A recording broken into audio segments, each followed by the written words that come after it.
So yeah, last stream we really got through. I think the worst of these content warnings with the themes of domestic violence, emotional abuse, sexual assault, suicide, mental illness, child abuse, other mature themes. Some of the stuff there is still left uh, to explore, so to speak. But at least when it comes to the sexual assault stuff, we pretty much covered that with Angela's storyline in the last stream. Um, but we have so many other troubling topics to explore. And we might not even get to them. Well, we'll get to at least one in this stream. Um, okay. Come on.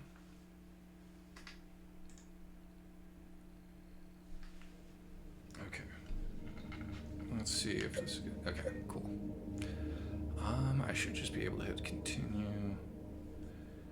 And, oh, I need to make sure that my, notes are set up correctly. How's everyone doing in the chat tonight? Everyone having a decent day? I realized a little bit before hopping on stream that like I have not like interacted directly with another human being at all today. Like I've been shooting emails back and forth with Cleo and like I'll text people and stuff, but I haven't like talked directly to another human being and had them talk back in a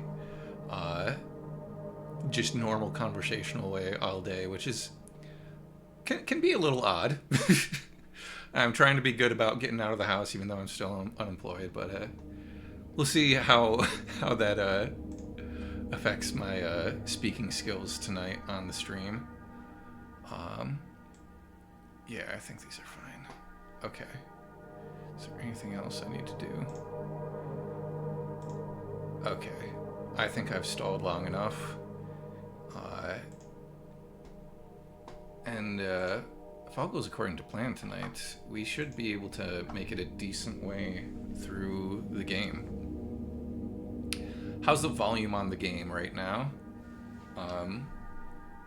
Actually, yeah, let me check that real quick. I mean, it's quieter right now because we're on the menu screen, but it seemed like it, like after I tweaked it last stream a little bit, it was good. So hopefully it'll be good this time too.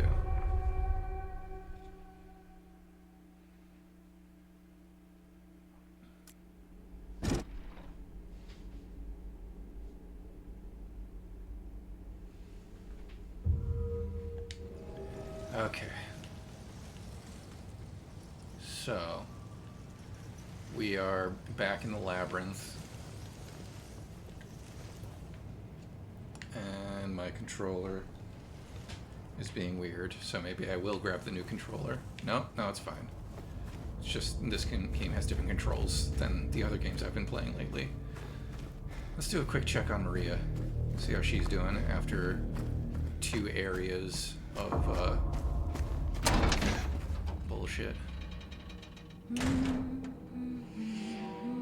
Still sitting there. Still listening. Still humming the Promise theme, which is, she has no right to be doing. That's not her theme. That's our theme. That's our song with Mary. I also just want to like take a moment to look at the hospital bed in the background and how James did not comment on it at all in that scene we had last stream, and she didn't comment on it either, but it's sitting there, and it's clearly a hospital bed because it's got the IV drip next to it.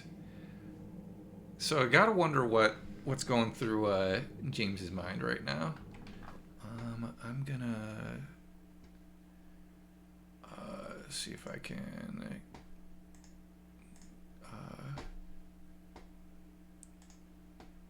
drop the volume just a little bit on what I'm hearing in my ears because it is slightly loud.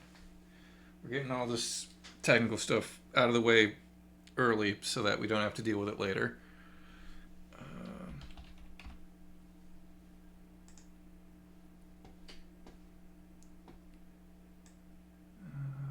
Okay. down to 40% and see how that is. Oh, crap. Whoops. Sorry, Maria. Didn't mean to do that.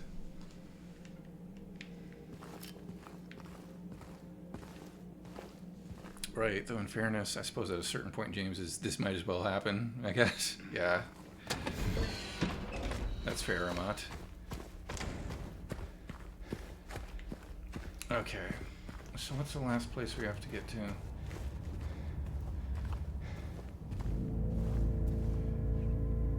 Is it that one?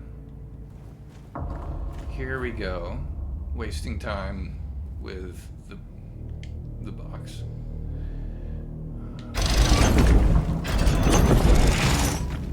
Let's see if it's this one.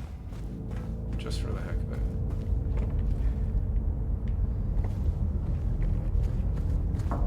Oh, I think I got it right.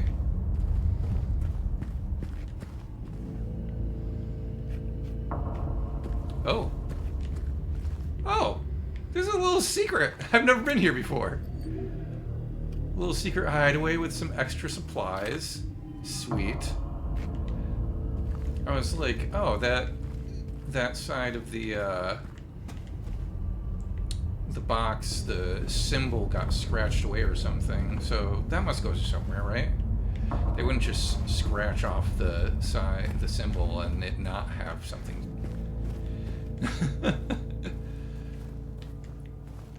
Okay. Wait, no.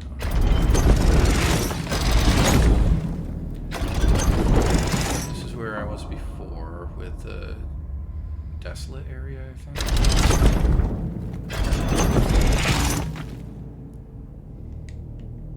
That's just the same area, right? Or maybe not. No, it's not. Okay. We're going up the stairs. Is this where the strange photo is?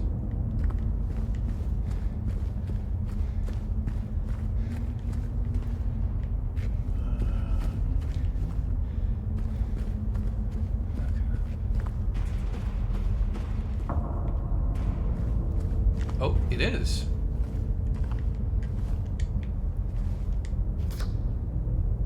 Your best buddy. And it's a dark doorway that honestly reminds me a little bit of the doorway from PT.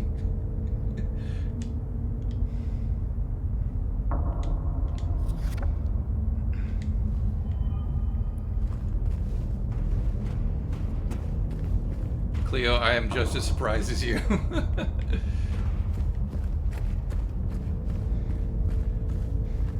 I still need to figure out how to get to the actual place I need to go to, which is the, I think it's this one? So yeah, it must be the downward facing triangle.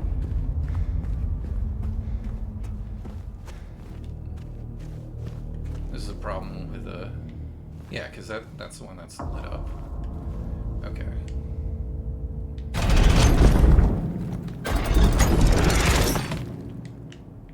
Could it be?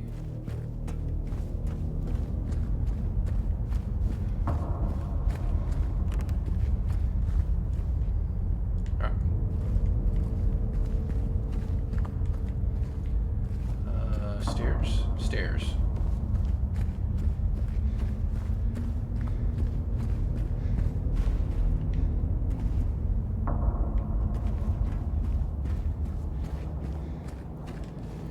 Yay, that is the most success I've ever had operating that friggin' cube. Oh my gosh. And here we are heading to, so we had the rotten area, the desolate area, and now we've got the ruined area behind this cracked door.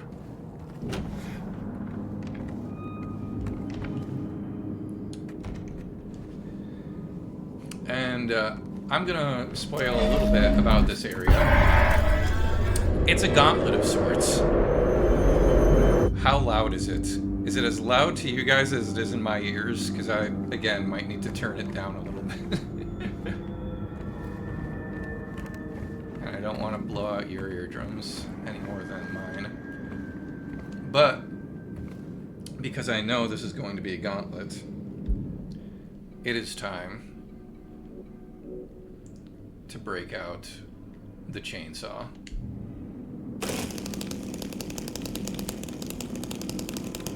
Okay, so it is sounding loud? Okay. Let me see what I can do for you and for myself. Do I still have the volume up somewhere?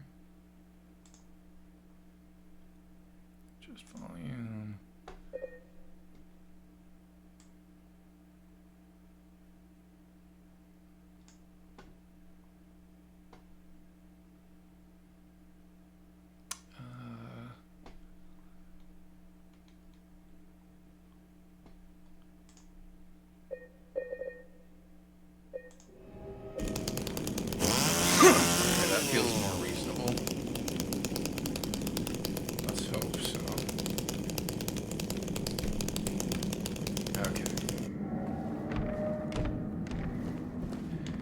Here we go.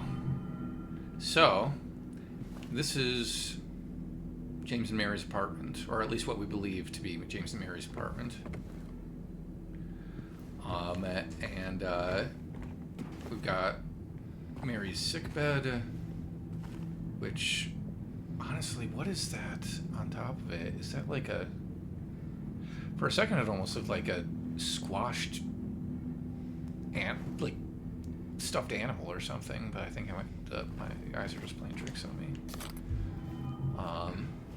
Yeah, this is where the apartment that we went into in Woodside that we first, well, didn't first see Pyramid Head, but Pyramid Head was doing not great things to a couple of lying figures.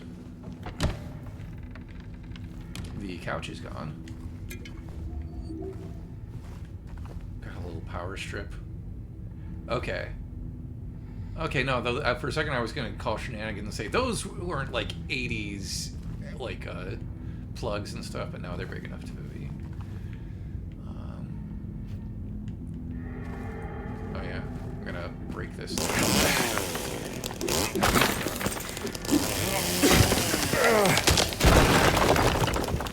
Oh yeah, that does look pretty loud on OBS as well, so I'm going to turn it down a little bit on there too. Oh, no, not turn it up.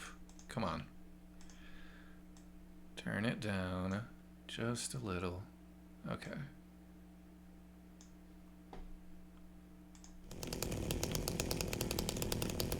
How's that? Okay, that seems better. Of course, my mouse is there. Okay. Now, let's do this, I guess.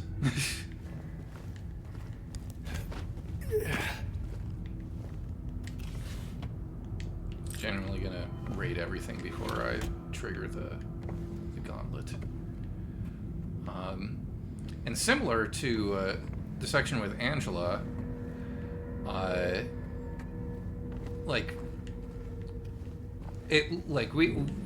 with Angela's area in the Labyrinth, it started out looking pretty normal, and then we started to get more of this exposed metal and stuff.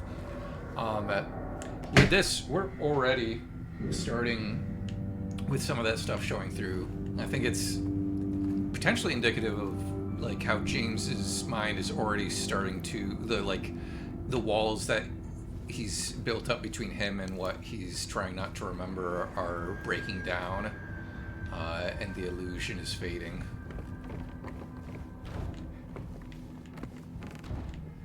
All very symbolic, all very metaphorical, and in some cases literal.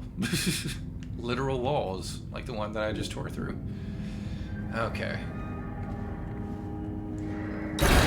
Oop. Here we go.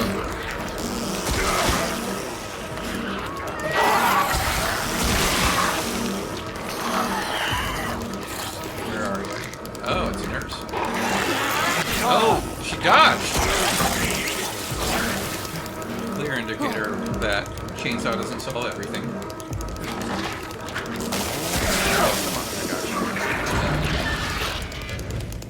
Oh, that's so much quicker with the chainsaw. Okay, I already have to friggin' heal. Okay. Round 1. Okay, yeah, that's okay. It's fine.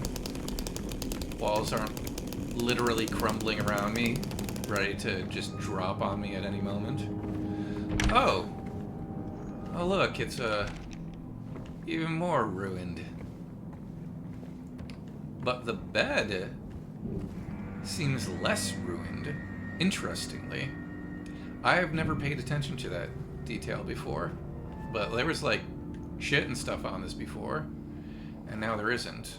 Is that supposed to indicate like a progression backwards to like when Mary wasn't sick, or is it a progression forwards to, oh, Mary's dead and gone, and so now bed's done up all nice?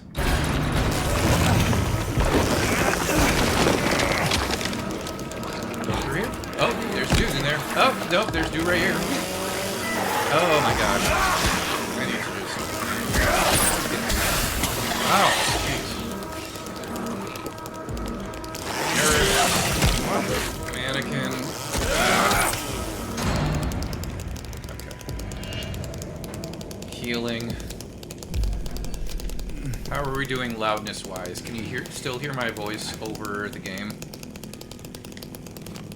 That to me is the... Ah, jeez.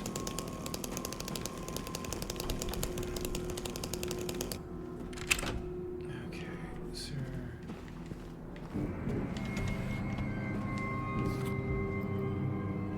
I don't know what those chatbots expect to happen, like, when a streamer is streaming. Like, I'm busy. Cool. Well balanced is what I like to hear. And here we go again. Tear down these walls for me. Little dream theater for you. Stop me from going. Oh, jeez, and the bugs. And the mannequins. Okay. I don't want to waste bullets on the mandarins. That's what it is. I'm just gonna do my best to dodge. Okay. Okay, and now the bed is stained. Okay. Maybe they're supposed to represent the 3 different endings? Like, this is one of the things that I haven't really thought about playing this section before, is like, okay, there's 3 times, there's 3 stages to this gauntlet, and the room obviously gets more and more ruined each time, but is there another, like, narrative or thematic reason for what we're seeing? Okay, here they go. Oh, jeez, it's right there. Okay. Did that work? Holy shit. Chainsaw for the win. Come on. If I had known that the chainsaw would, like, one-hit KO the mandarins as well? Oh, crap. Ah, jeez. Oh, come on.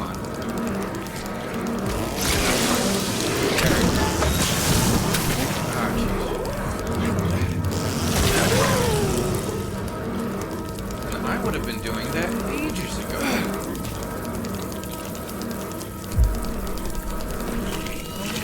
Oh, mannequin. Oh, mannequin. Yeah, the difference. Oh, and then the wall just falls on top of it. Yep, I forgot about it. Well, I remembered that, but then I forgot it until it happened. Yeah, the changes in Mary's bed are very interesting to me. Okay. I do still need to heal a bit.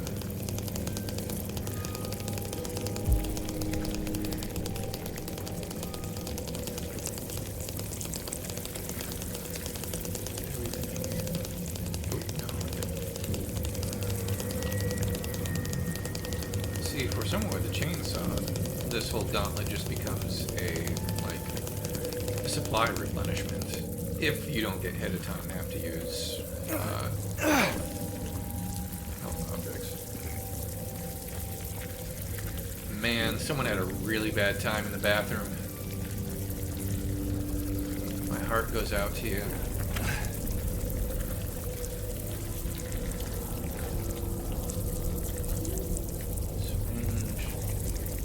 See, the thing about the syringe versus the health drink is, like, yes, the syringe heals more, but you can still run while you're using a health drink. I think that's part of why I have run out of health drinks so much more. Okay, cross. Yeah, I can override this. Oh, I forgot to double check what notes I should be keeping an eye out for. I think I'm good in this area, at least. Yeah, I don't think there were any particular notes in the ruined area. I think it was just...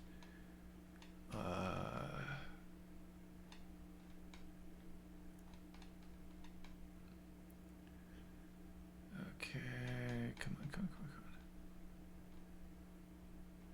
I got your best buddy. Yeah, okay. Your best buddy was the last thing that to grab in the labyrinth. Okay.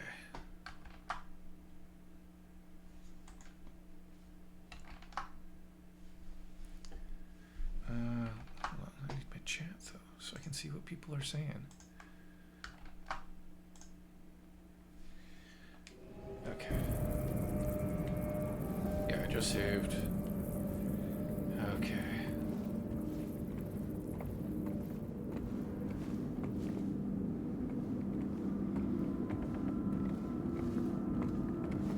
Everything's red and ominous. But it's fine, right? Oh no, I'm wearing red too! Yeah, this is classic Silent Hill aesthetic. With the rusted metal and the ominous lighting. Oh, hey there! Hallway of Limbs. I wondered when we'd be getting back to you.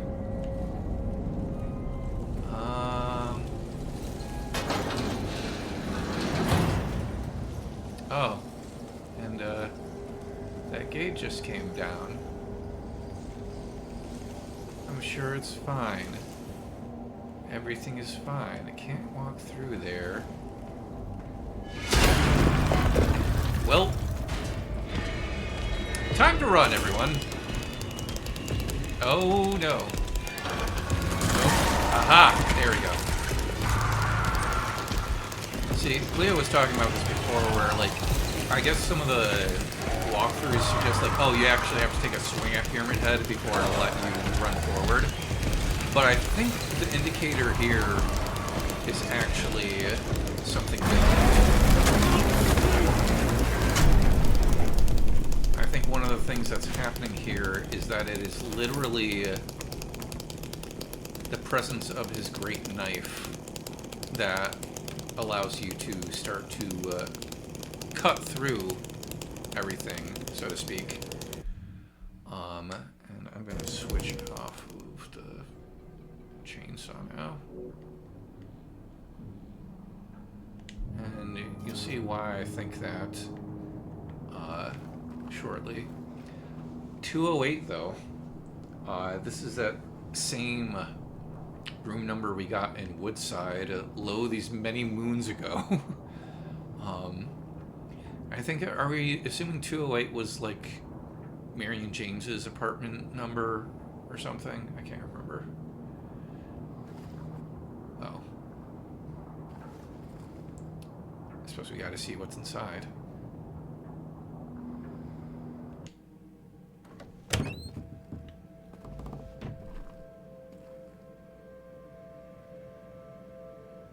Marie?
So, Maria has died once again. And I think there's a lot of debate over what actually happened to her. In the original and in the remake, because clearly the hospital bed evokes Mary's hospital bed. But the injuries she sustained almost looked like she was beaten or something. And I don't know if there's anything official on whether or not this is supposed to be like, oh, this is similar to what Mary's disease was doing to her, or if it's something else. We've also got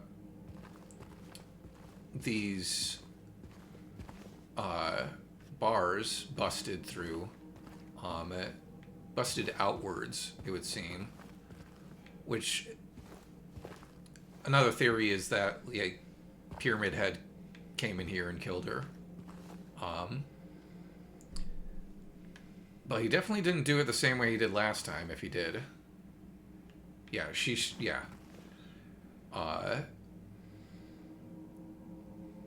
it's rough. Whatever happened to her. And it would stand to reason that it was Pyramid Head, since he was the one who killed her before. And there seems to be a trend of Pyramid Head killing Maria. For what reason? To punish James, to remove the distractions and illusions from him. Yeah, Cleo says, I think it resembles the lesions on Mary's face, but also looks a lot like blunt trauma. Yeah, it's just rough. And there's some interesting differences between the way the scene is portrayed in the remake and the way it's portrayed in the original. Yeah, it might be intentionally ambiguous. But yeah, the differences between this version and the original, there's a piece of music that plays over the scene in the original that we're about to hear, but plays over the scene we just watched in the original, called Fermata and Mistic Air. The new piece of music they have playing over the scene, I had trouble trying to locate it on the main soundtrack, because it's a more downplayed, atmospheric piece, and there are so many of those on the soundtrack with very esoteric, kind of, what's the word I'm looking for? Anomalous names. Anomalous isn't the word I'm looking for, but you get what I'm saying. And I get the impression they probably did that because I've talked before about how with the remake they had the opportunity to be a little bit more intentional with the soundtrack.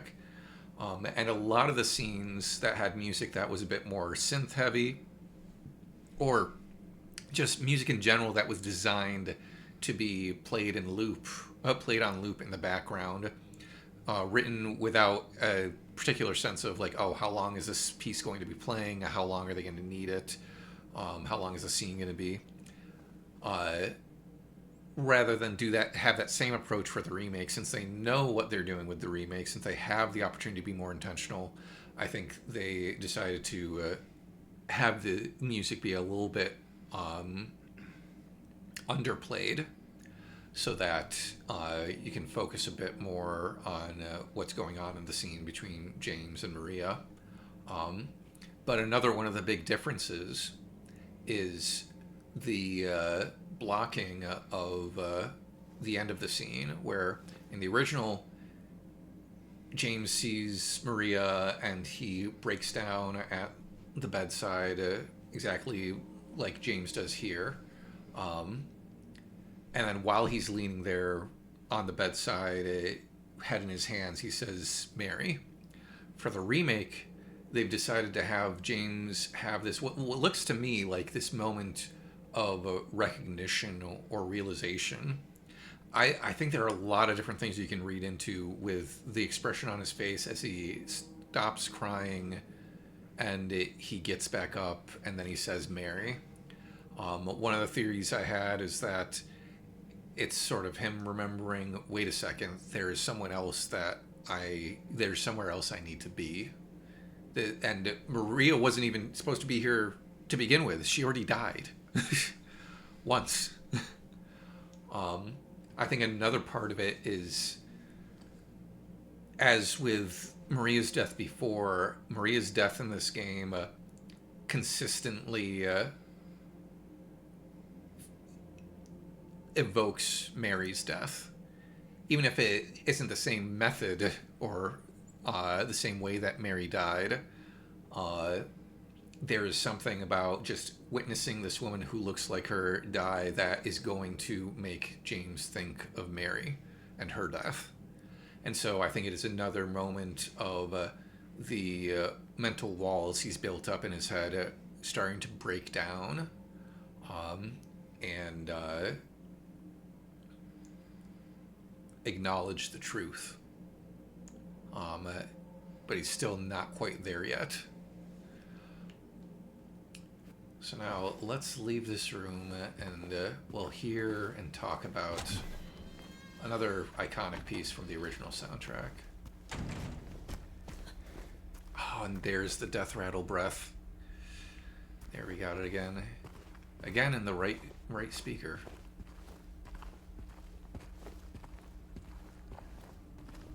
And the cube is destroyed. What the hell?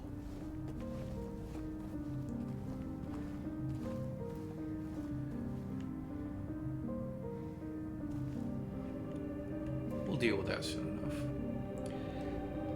The piece of music that we're hearing right now, as I mentioned before, is called Fermata and Mistic Air. And the first time I heard it was actually in the Silent Hill movie from 2006. It is used in a scene toward the end of the movie where Alessa is kind of revealing things about the plot. And it's just used in that single instance. And it's got such a haunting, ominous feel. Again, we're in, like, all the pieces in this game tend to linger around C minor, F minor, and G minor. This one in particular, the main melody suggests that, and that keyboard instrument we're hearing now, the kind of like bell sounding one, I think this is a Rhodes piano, and this is actually closer to like a typical Rhodes piano tone rather than the one that we heard in Forest. Or it might be a vibraphone or marimba or something. I'm not sure. I once embarrassed myself in one of my college classes by misidentifying an instrument, but it was kind of so that the teacher could make a point. It was like the first day of class. But a few things that I want to say about, first of all, like the fact that so many of the pieces are in C minor, F minor, and G minor. That again speaks to Kiriyamaoka's sensibilities, where like his classical, Baroque, Romantic era sensibilities, where when you're writing a sonata, for example, you tend to pick like your home key, and then other parts of it are in closely related keys. Closely related keys in music theory are keys that use a lot of the same notes, but and so it's easy to like transition between them. Like if you wanted to modulate from one to the other, you wouldn't have to work very hard because like they already share a bunch of notes and chords. And I'll pause this for a moment so that I can bring up my piano demos screen and demonstrate that a little bit more directly. Where's OBS? I'm already on OBS. Okay. All right. So we're in the key of C minor, Oh crap, did my keyboard turn off? That's not great. Oh, that's what fell earlier. I heard a clunk earlier and I was like, what just fell? It was the adapter for my keyboard falling out of the outlet. Okay. Hey, Ian from the future here, popping in to say that the entire next music segment where I talk about Fermata and Mistic Air, I get confused for a second because it's sounds like the song is in one key, but when I play it on my keyboard, it's in a different key. Somehow I accidentally messed around with like the pitch bend in my setup and shifted my keyboard so that was essentially transposed up a whole step. So everything I say about it, like, oh, I thought it was in C minor, but apparently it's in D minor. It is in C minor. My keyboard just got transposed by accident. You see me discover that later on in the video when we're talking about Laura plays the piano in the hotel.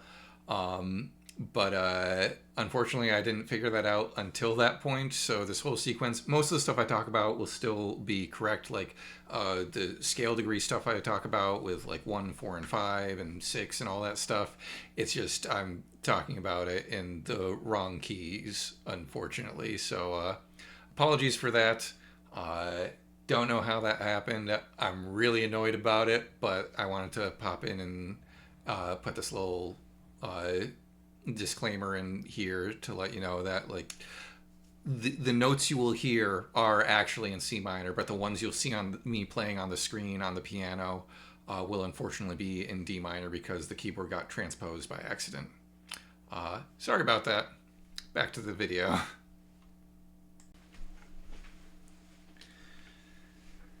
So we're in C minor. Or no, we're in a... Am I completely wrong? Hold on.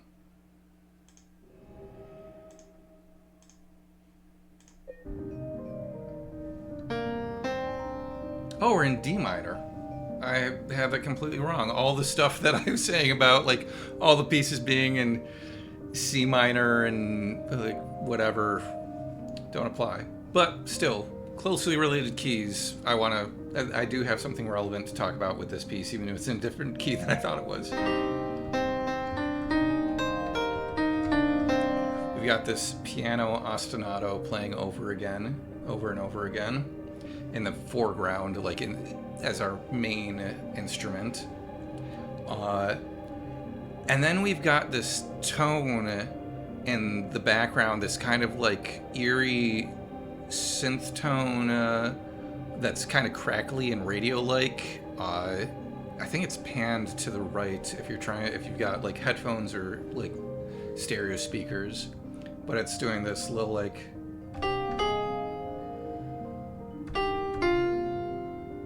and it's very creepy sounding. But the thing that's interesting about that is that it almost calls into question what key we're in, because it's we've got this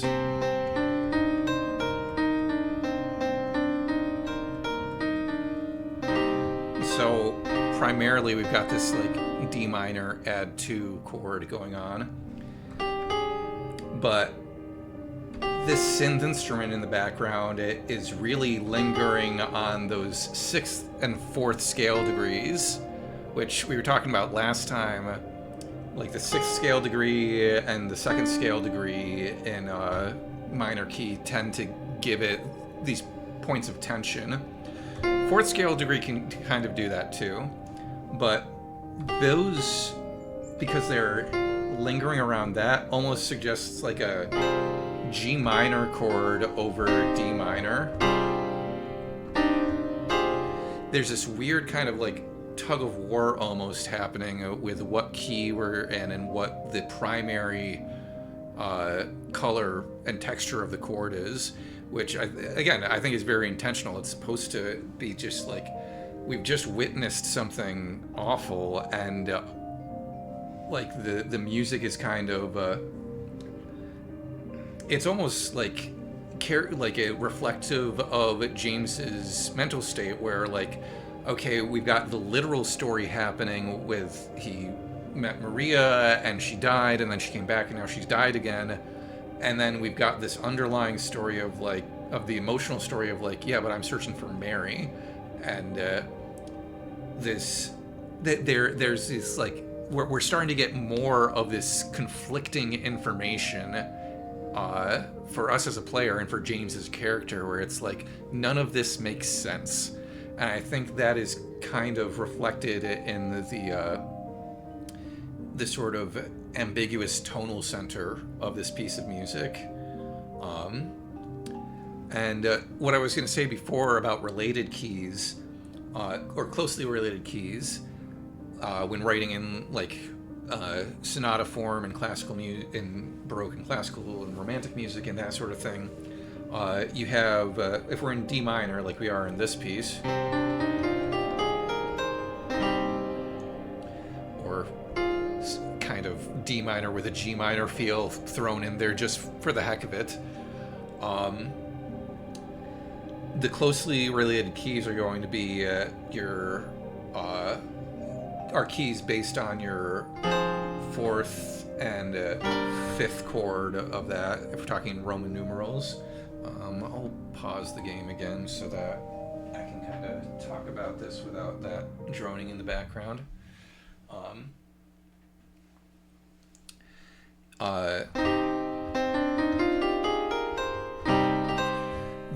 The chords that we tend to use the most in a key and in most like songwriting and composing are the 1 chord, the 4 chord, and the 5 chord. It'll be easier to hear why that is if we play it in major. If like, let's take a step out of the somber minor key feel of the Silent Hill soundtrack and talk about major keys. So if we're in D major, we got our 1 chord, we got our 4 chord, we got our 5 chord. And the 5 chord always feels like it naturally wants to cadence back to 1, resolve back to 1.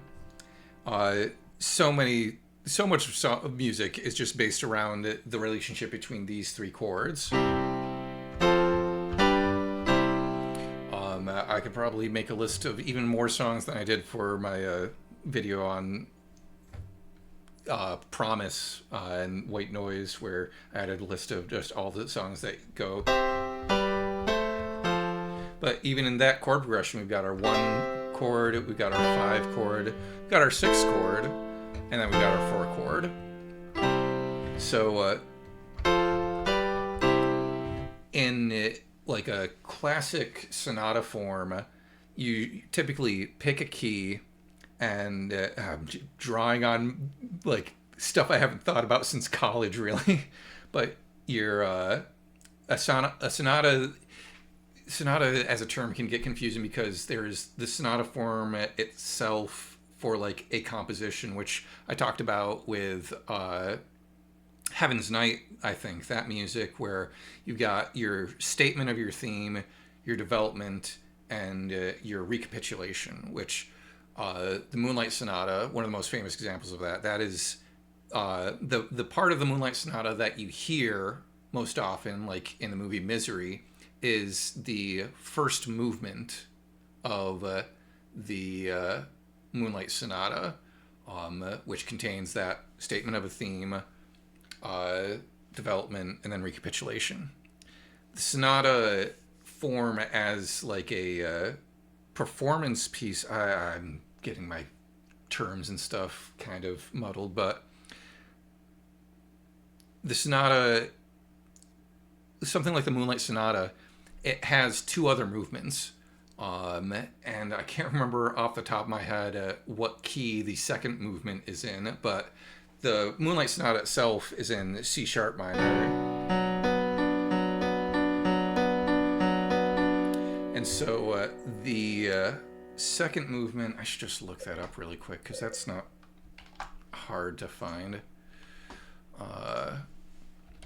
But even before I look it up, I'm going to guess that the second movement of the Moonlight Sonata is either an F sharp minor or G sharp major or minor. There's a whole other thing to be said about like major 5 and minor keys in classical music, but who has the time? But I'm gonna Google what key is the second movement of the Moonlight Sonata. And although I'm starting to remember now, I'm not looking at what Google is saying yet. Since we're in a minor key, it's also possible that the second movement is in E major, the key based on the third scale degree, because these are again closely related keys. In fact, like we've gotten so far into this game, we haven't talked about like relative major and minor keys. Every minor key has a relative major and vice versa, where the key of E major has all the same notes as C sharp minor. And I want to say that the second movement of the Moonlight Sonata might actually be an E major.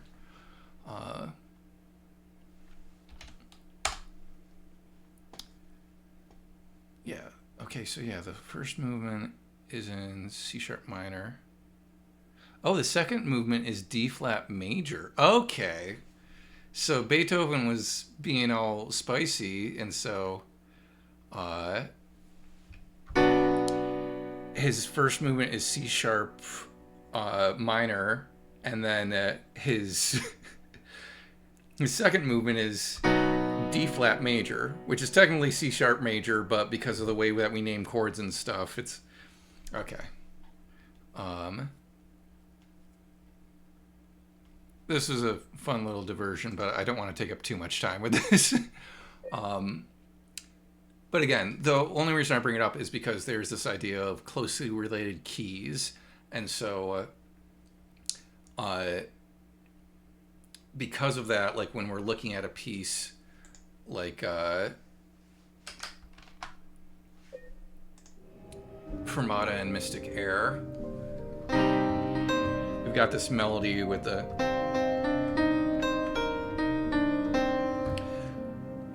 that gives us that D minor feel, but that synth in the background gives us almost a G minor feel.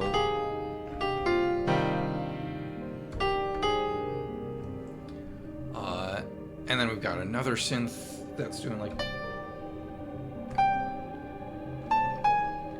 adding more tension there.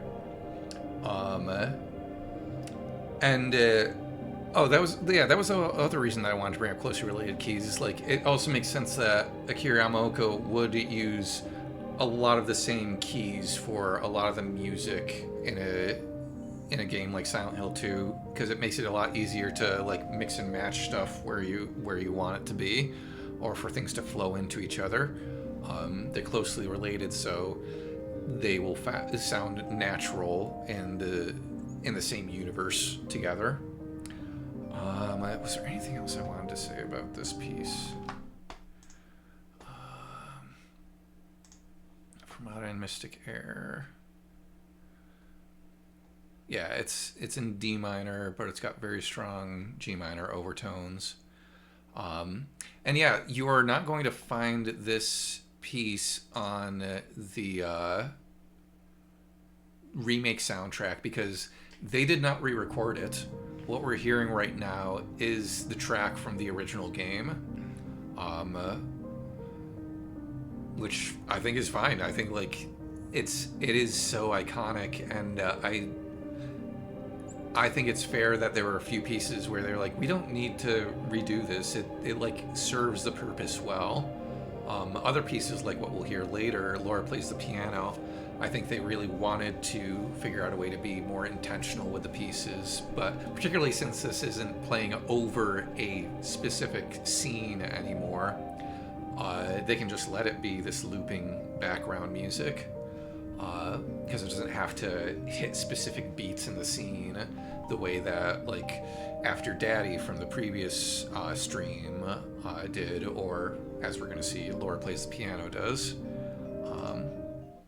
Okay.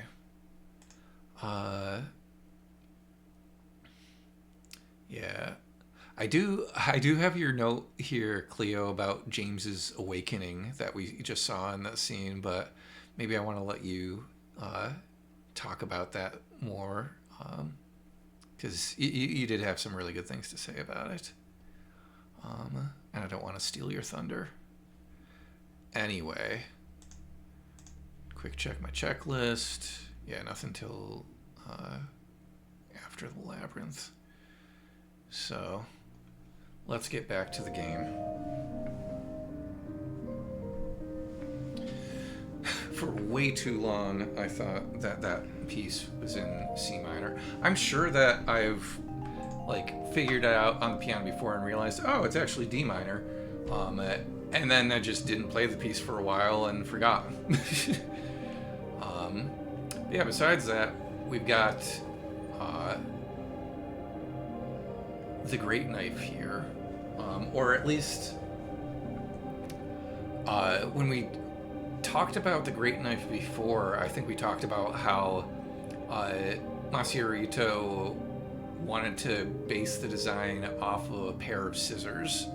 And that was for the original game. Like, the Great Knife is kind of based off of a scissor blade.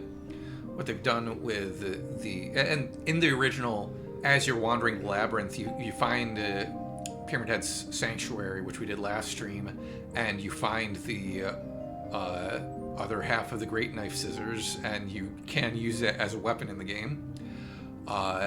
There are a few people that are disappointed that you don't actually get to really use it as a weapon in this game, but I think that the way that they have translated into the remake lets it have a bit more, well,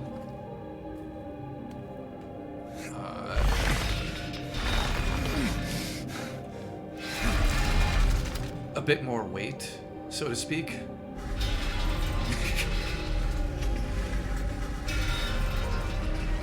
But yeah, this was the other thing, is like, it was also this heavy in the original, and so it didn't really function well as a weapon. It was more of a novelty than anything else. Oh, I don't think you can actually do that save right now. But yeah,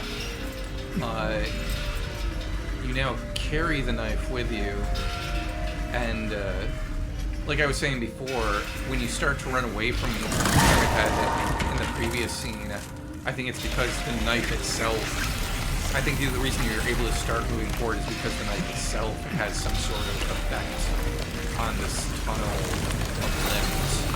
And now you have it. I also think that this whole sequence right now, to me, with my Catholic upbringing, evokes, like, taking up one's cross. Oh, my piano is still on screen. Thank you. I knew I was forgetting something.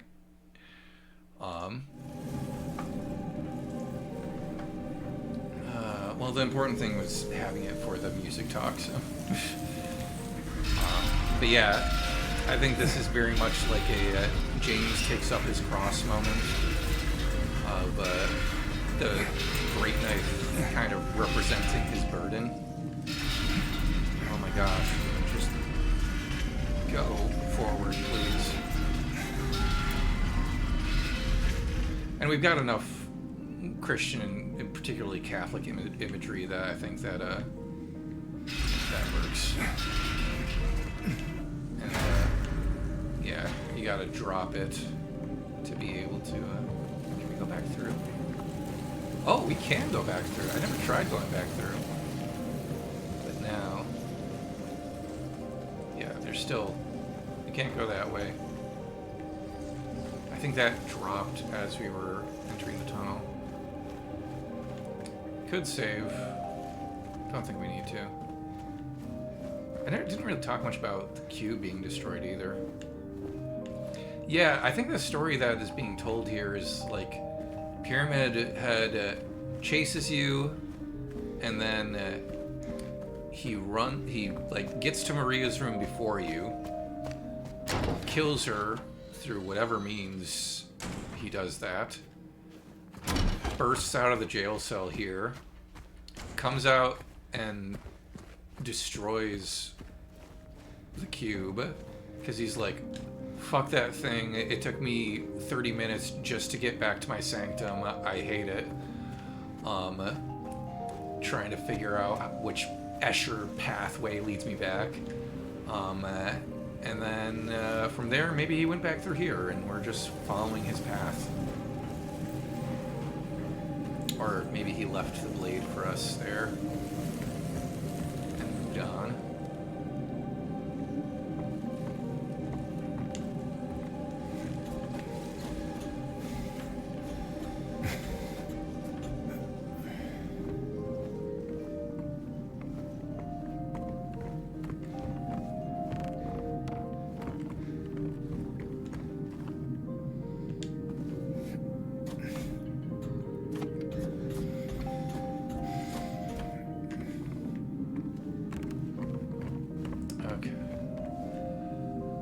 And here's something more.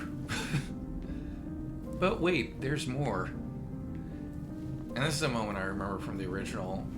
Like, you go through all that shit, and then you find this graveyard, and this piece of music is still playing, and it's so haunting. This felon drank one last bottle of ale before he was executed and laid here to his eternal rest.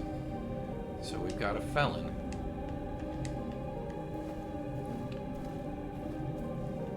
Got Miriam K, traitor. A lot of theories online as to who Miriam K might be.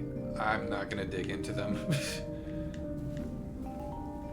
It's definitely not Miriam from the Walter Sullivan story, because I think their last name is... It doesn't start with a K, whatever it is. Okay, that's not a... And speaking of... We've got Walter Sullivan. Locaine, that's right. Thank you, Cleo. We got Walter Sullivan's gravestone here.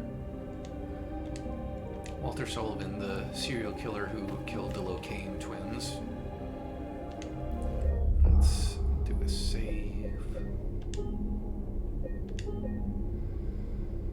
The cemetery. Oh, fun fact. I might have brought this up when we were in the graveyard at the beginning of the game. Difference between a graveyard and a cemetery. A graveyard is attached to a church of some sort. A cemetery is not. The way that I remember that is graveyard, it's like courtyard. A courtyard is attached to like a palace or something. Or there's a building that it is associated with, rather than it being a location in its own right. But yeah, a cemetery has the same function as a graveyard, but it does not have like a church on the plot of land. Oh yeah, let's get to those open graves. There's 3 of them, and we've got Walter Sullivan's gravestone here. So who's on these other gravestones? Let's see. Angela Orozco.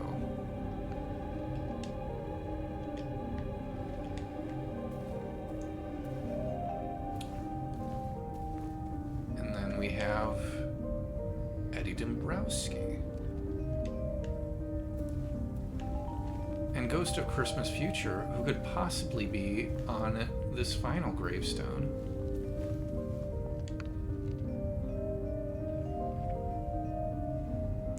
Again, playing this in the original, like, this game was so fucking good at just, like, every time you think, like, okay, well, now I've seen everything, something else happens, and you're like, oh, okay, fuck, something new has happened now.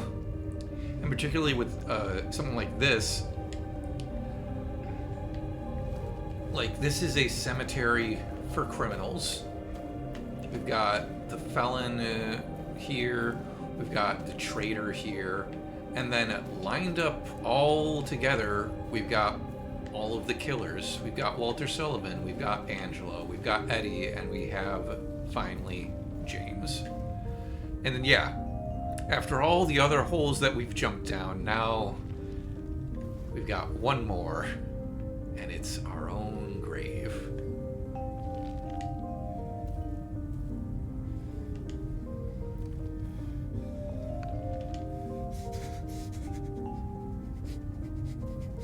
That fear in his voice, in his breathing.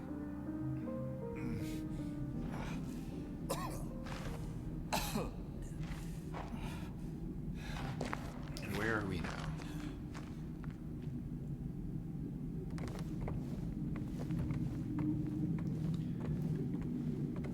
More labyrinth. More stairs. Further downward. We gotta be at, like, the center of the earth at this point, right?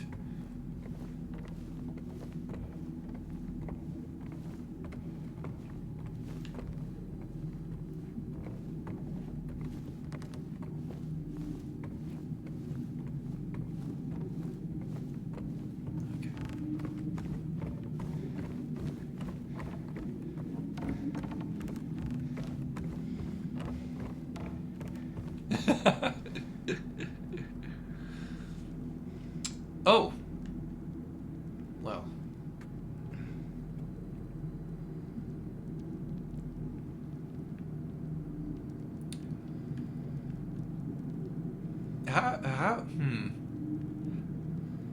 How to get on the ceiling?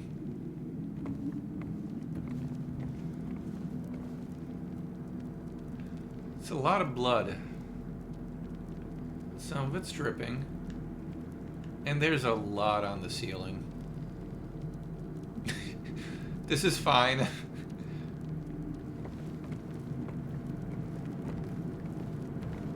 Bloodstained door.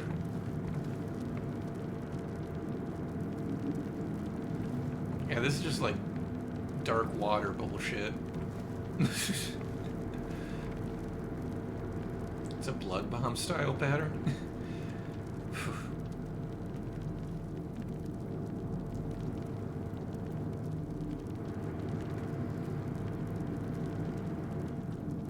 Perhaps an explosion. Oh, I have a thing I want to talk about, but I'm wondering if I need to wait.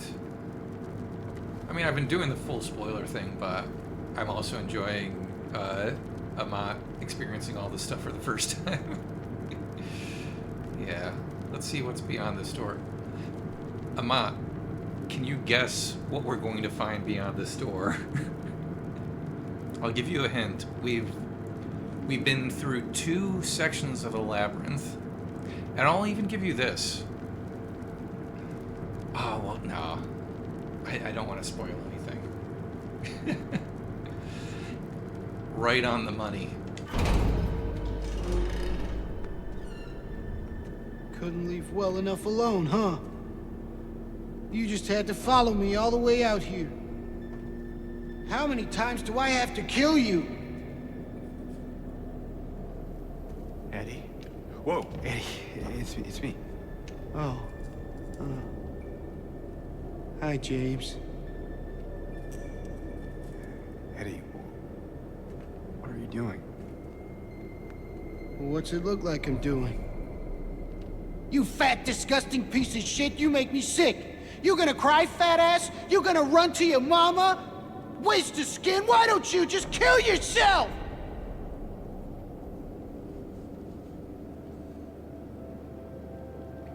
Well, maybe he was right.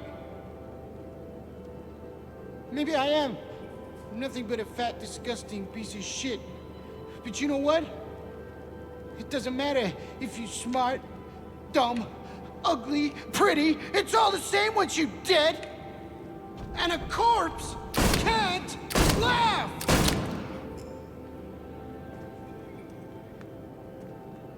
Eddie. What's that? You want to talk down to me some more? Tell me to relax? You're just like the rest of them, James. No, I don't want... Shut up! You think I'm stupid. You think I don't see it. But you've been laughing at me all along. Ever since we first met. But you ain't laughing now, are you? Hell yeah, James. You need help, Eddie. Don't get all holy on me, James. This town called you too. Yeah, you and me are the same. We're not like other people, don't you know that? Well, you're about to find out.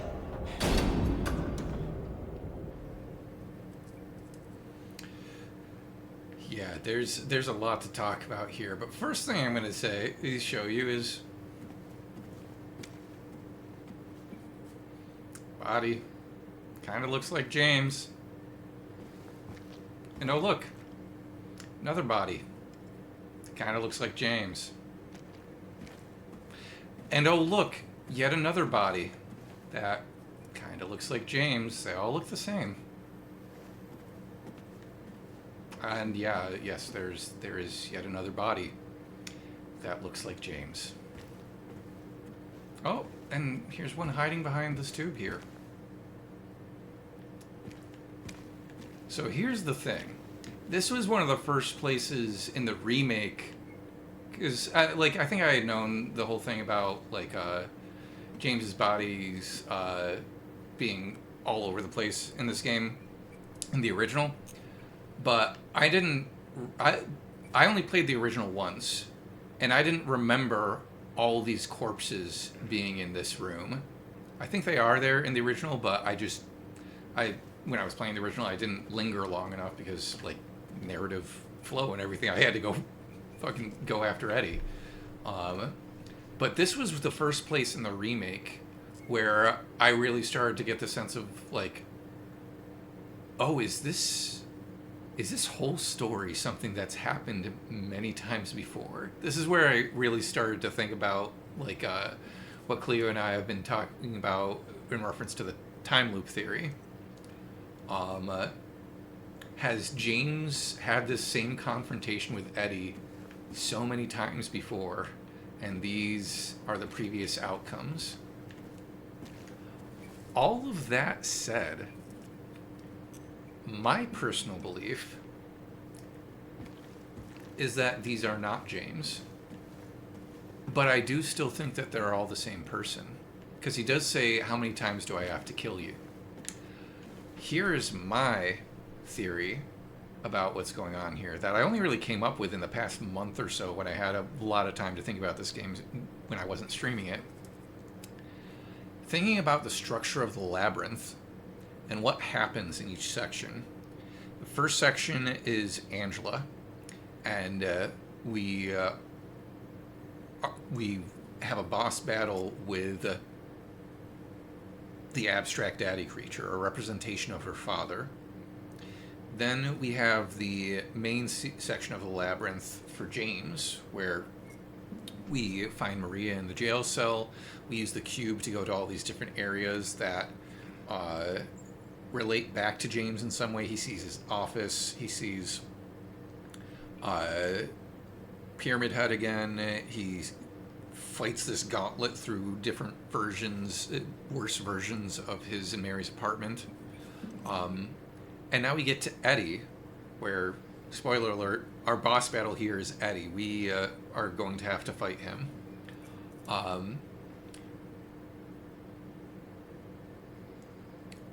The thing that I started to think about with the Labyrinth, especially the way that it is constructed in the remake, is that Silent Hill is presenting each of these characters with the person they killed or the person that they wanted to kill, just to see what happens.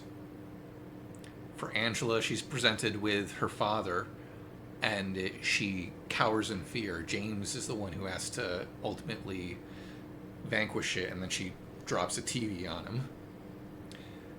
For James, he's presented with Maria behind bars, and Pyramid Head, at least that's the strongest theory people have, is ultimately the one who kills her. I think Eddie saw either that football player that he injured, which we're going to hear more about very shortly, or someone else that he may have wanted to kill or killed, and he didn't hesitate. Like, throwing that vine right here. I won't hesitate.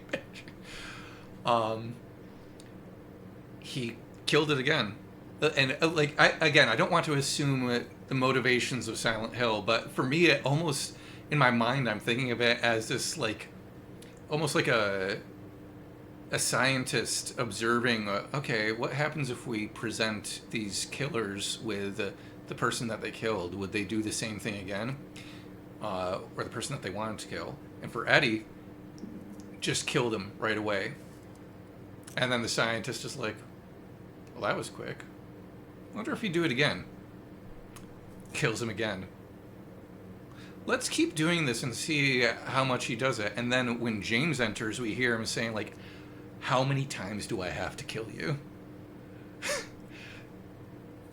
So, I like, my pet theory is that all of these corpses here are that football player that made fun of Eddie, that we'll find out shortly he shot in the knee and then killed the dog of. Yeah, that's fucked up. We're gonna hear that soon.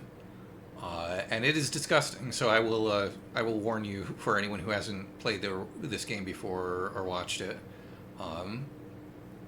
And yeah, like, Eddie keeps getting presented with this guy, and he keeps killing him, just to kind of, like, solidify, yes, Eddie is a killer now. Mott says, yeah, one of my half-baked theories, in as much as I'm just seeing the game through playthroughs, is a parallel between the folks called the Silent Hill and the pinned/caged moths and butterflies for study in some of the earlier levels, reinforced by the constant cage imagery. Ah, that is interesting. I almost wonder, you saying that almost makes me wonder if, like, Alessa is overseeing all of this, which doesn't quite work because Alessa is reunited with Cheryl at the end of the original Silent Hill. So I think the way we're supposed to understand it in Silent Hill 2 is that she's not really a presence here, but maybe it's the old gods of Silent Hill observing. If you subscribe to that theory that the old gods are real and the source of the power here. Reinforced by the constant cage imagery, specifically as the bones/underneath of Silent Hill. Yeah. It is really interesting to think about. And again, I would never say, like, oh, it's definitely this, or no, it can't be that, because it is very much a game that is designed to be left up to interpretation, and it is so much more interesting when you think about it in the context of whatever baggage that you are bringing to it. Like, I think I've talked about this in previous streams, this idea of reciprocity in literature, and how a lot of literature, it's not about giving you all the answers, it's about telling you enough of the story that you get the story, but you're also filling in a lot of it with your own baggage, so it becomes that much more personal for you, and you're able to draw your own meaning from it. But yeah. I don't know if you're still in the chat, J-Gro, but I remember, like, being on Discord with you guys. My first playthrough, I did play on Discord with some of my close friends watching as I streamed it directly to Discord. And yeah, I remember hitting this room and just being like, "Oh, look at all these bodies, and they all look like James, and oh no." And yeah, we also now are getting the culmination of all this cold imagery with Eddie. Like, there have been scenes throughout the game where, in the remake specifically, I don't know if they thought of this in the original or if they just didn't have the technology for it, but in the remake, in so many of the earlier scenes with Eddie, we see his breath as if he is in a very cold room. But you don't see James's breath in those scenes, suggesting that Eddie is kind of experiencing Silent Hill on a different plane, the way that we will later find out Angela does. the way that James does to a certain degree. But now we are in this place, this cold place. And Cleo and I talked a bit about this in our email chains. I think a lot of the reason that Eddie's element is cold is partly like the three characters being on a spectrum. We've got Angela as fire, Eddie is ice, and James is water in between them. But I think Eddie is ice partly because ice suggests isolation. And I'm not just saying that because they start with the same sounds. Like cold suggests to me loneliness and isolation. And particularly based on what Eddie was just talking about, where he just reiterating the insults that have been thrown at him. And the scenes earlier in the game where it seems like he wants to make a connection with James, and James unwittingly rebuffs him because he's focused on Mary. And then Eddie kind of accepts that fate and is like, well, if no one's going to be kind to me, if no one's going to accept me, then fuck all of them. But as we're about to find out, he was kind of fucked up before he got to Silent Hill. As with all three of these characters that have been going through this this purgatory, this hell of sorts. Any other notes? I don't think I had any other particular notes about this area. I think most of my notes after this point, yeah.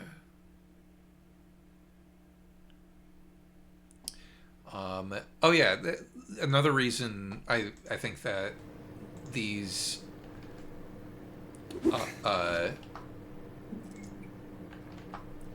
corpses aren't literally James is because of the way that when James actually does enter the room, Eddie seems to respond very organically with oh, it's you.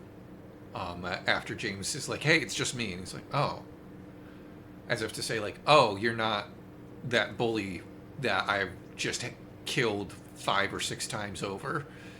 You're someone different. Oh, it's you.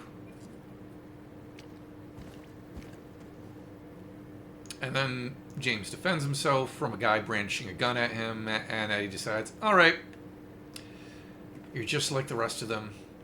And,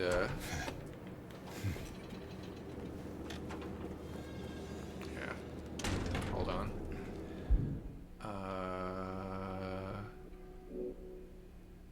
Actually, oh, Cleo, you had all your strategies for this.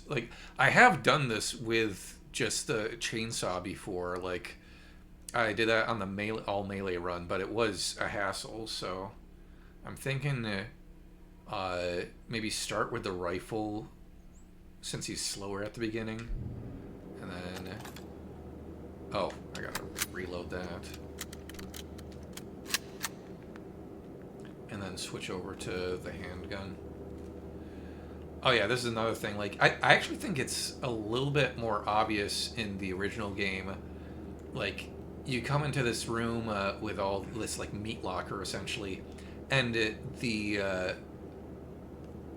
hanging meat is designed to look like Eddie, so that it actually is designed to be shaped like Eddie.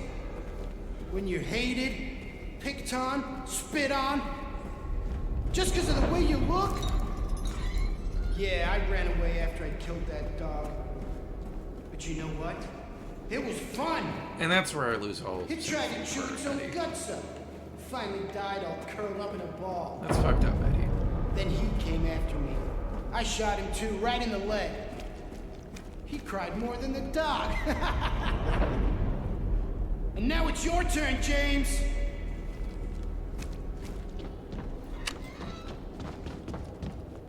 I see you.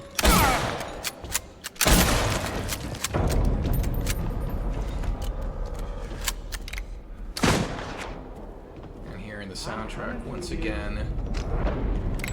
We got No real melody notes, no harmonies. Mostly rhythmic, tribalistic sounds and distortion. Come on, James, don't be shy. Ah, crap.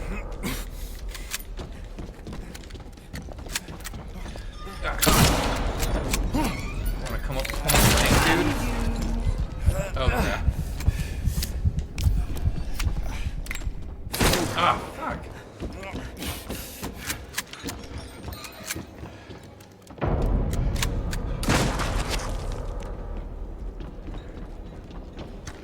Come on, James, don't be shy.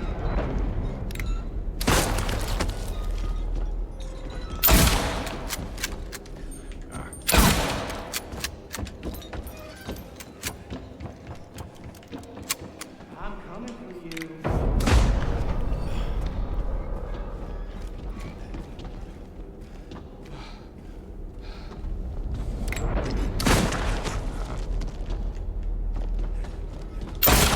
Come on, James, don't be shy. Damn it.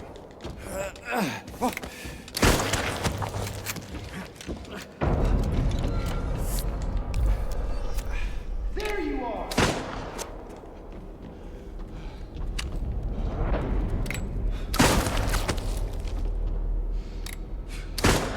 Also notice the target reticle is shaking. Because James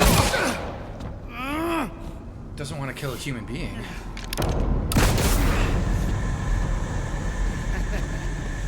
He would never.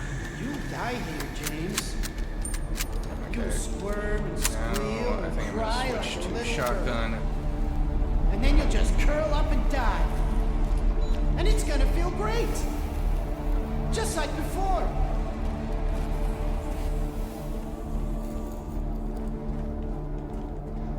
I can see you. Can you now?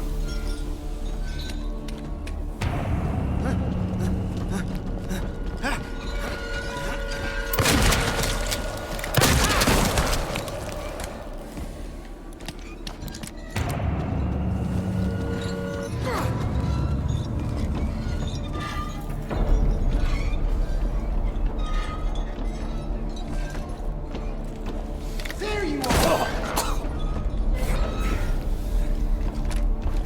Who's laughing now?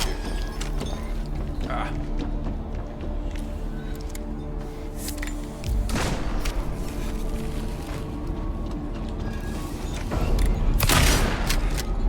Where are you?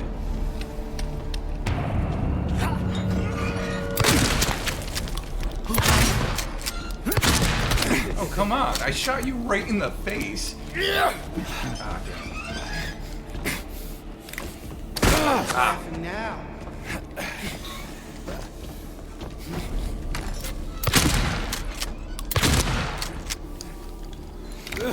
Now you're scared, ain't you? Glad I got all those syringes left over. Come on, run, James, run.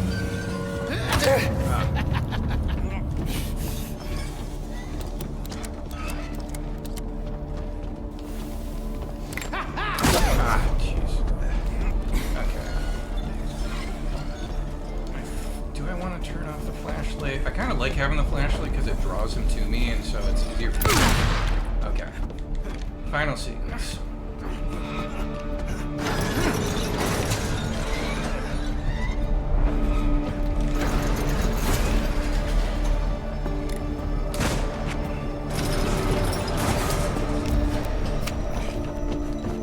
Oh, crap. Damn it.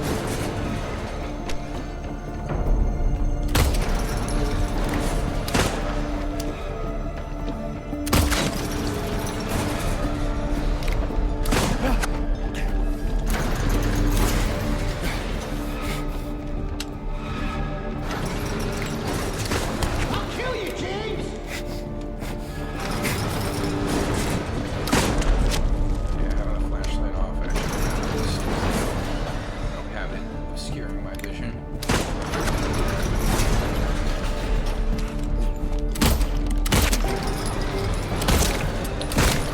This is it, James!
honestly probably the toughest boss battle of the game. With good reason, I think.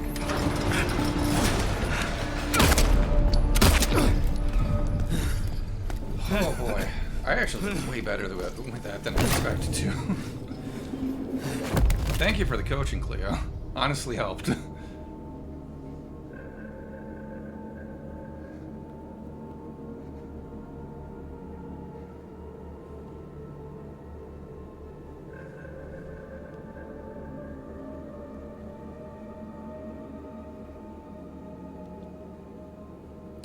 That is the same way James looked at his hands in the opening scene.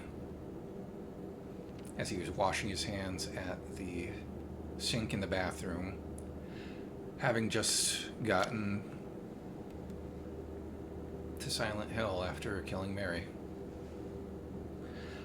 I think that is such a more effective way to handle that moment than in the original. Because in the original, you kill Eddie, and he says, "A human being. I killed a human being." And then he pauses, and then he says, "Mary, did you really die of that disease, or die of all those years ago?" And it's like, I at that point had already been spoiled on the ending of the game, and watching that, I'm like, that feels really on the nose, but it's kind of a testament to the writing of the game that there were people who heard that line and still didn't suspect what James had actually done. I think I missed some stuff in the chat while I was fighting James, so...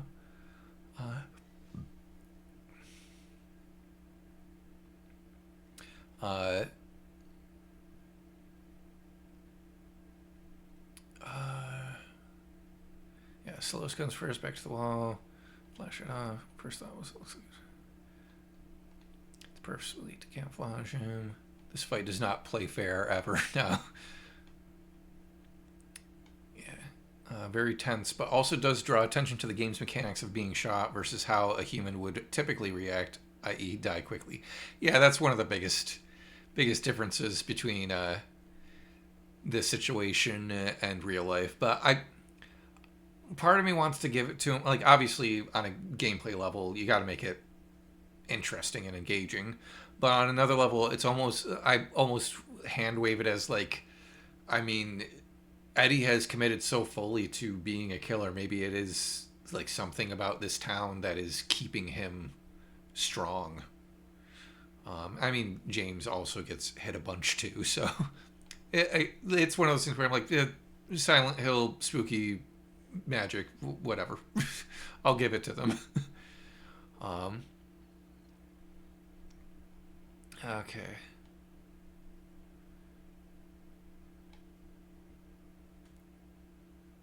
Yeah, that's a good point, Cleo. I feel like after you jump through your own grave, we're not worrying about realism. It's more nightmarish than anything.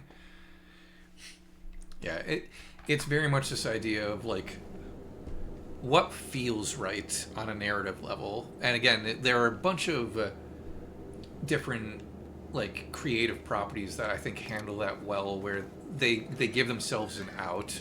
Where like Magnus Archives does this, where it's like, especially in the 5th season, they're like, look, at this point, all of this is based on like human emotion and what feels right. So things are going to happen, not in a way that feels literally logical, but emotionally logical. And we've definitely reached that point in Silent Hill 2 as well, where it's like all of the things we've seen are we've seen purely because they are what needed to happen on an emotional level. They're what we needed to see on an emotional level. And at this point in the story, it's like, you need to fight Eddie, because he is on the other end of this spectrum of killing that we are exploring in this game. And, I came back in the room. And it should be a long and brutal battle.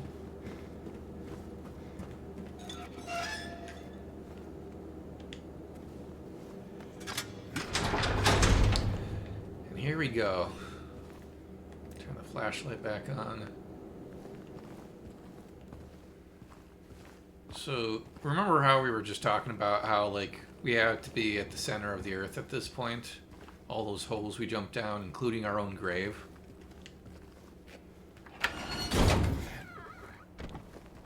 Oh, hey, we're at a dock. We're on the surface. On the edge of Toluca Lake. What? What in the name of non-Euclidean geometry? Or I guess, what in the name of Euclidean geometry? There's stuff around here, I think. I think there's a photo around here somewhere. Oh, there's a health drink. Lovely. We love to see a health drink.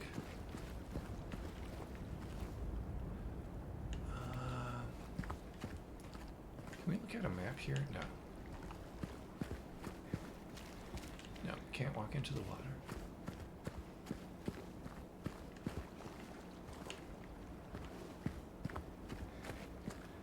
Can't go through this door. What are you looking at, James?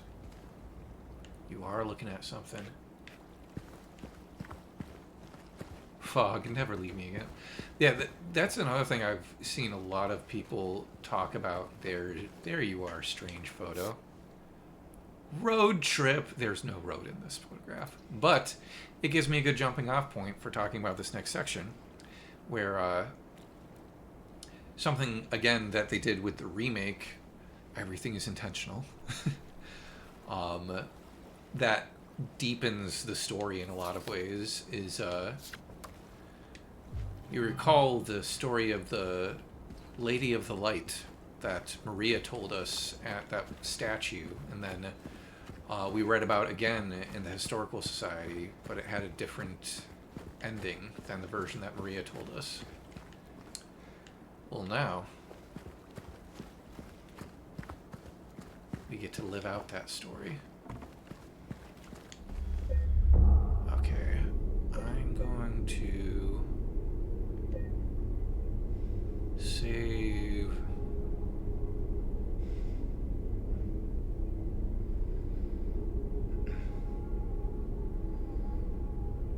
Yeah, I'm gonna save here. Or the desolate quarter. And if I screw up anything once we get across the lake, then I always have that save to go back to. I don't think that's the save I really need to worry about. It's in the reception. Yeah, oh, that was what I was going to say. There's so many people who have that same reaction of, like, this is the first daylight that we've seen since we entered Brookhaven Hospital. Like, you enter Brookhaven at twilight, and then it turns to nighttime in Brookhaven when you go to the second floor and you see, like, the broken window and everything. And then it's just dark as fuck for the, like, whole middle section of the game. From Brookhaven, you go to you go back out into Southvale, but it's the otherworld version of Southvale at night. Then you get to the Historical Society, or you get to Rosewater, and it's not the otherworld anymore, but it's still nighttime. You get to the Historical Society, and then you're just underground for a while. And opening that door after being underground, jumping down so many fucking holes, and then also having to, like, face some of the most harrowing things, like Angela's dad, and having to kill Eddie. It's such a breath of fresh air. I checked all these doors, right? I mean, I'm pretty sure that, like, none of them, other ones open, but this is where we came from. Isn't anything else over here? Yeah, there's nothing in here. Yeah, okay. So there is actually an achievement you can get crossing the lake, where if you're out there for way too long, it will give you the achievement Scourge of Toluca Lake. But that takes a long time, and I'm not going to try to get that achievement tonight, because it'd be a waste of stream time and a waste of your time, and it's not very engaging.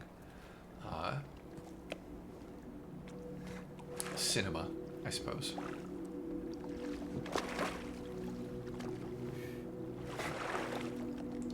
Yeah, so the remake, yeah, Cleo says, I parked James on the lake for 20 minutes and walked off to have dinner.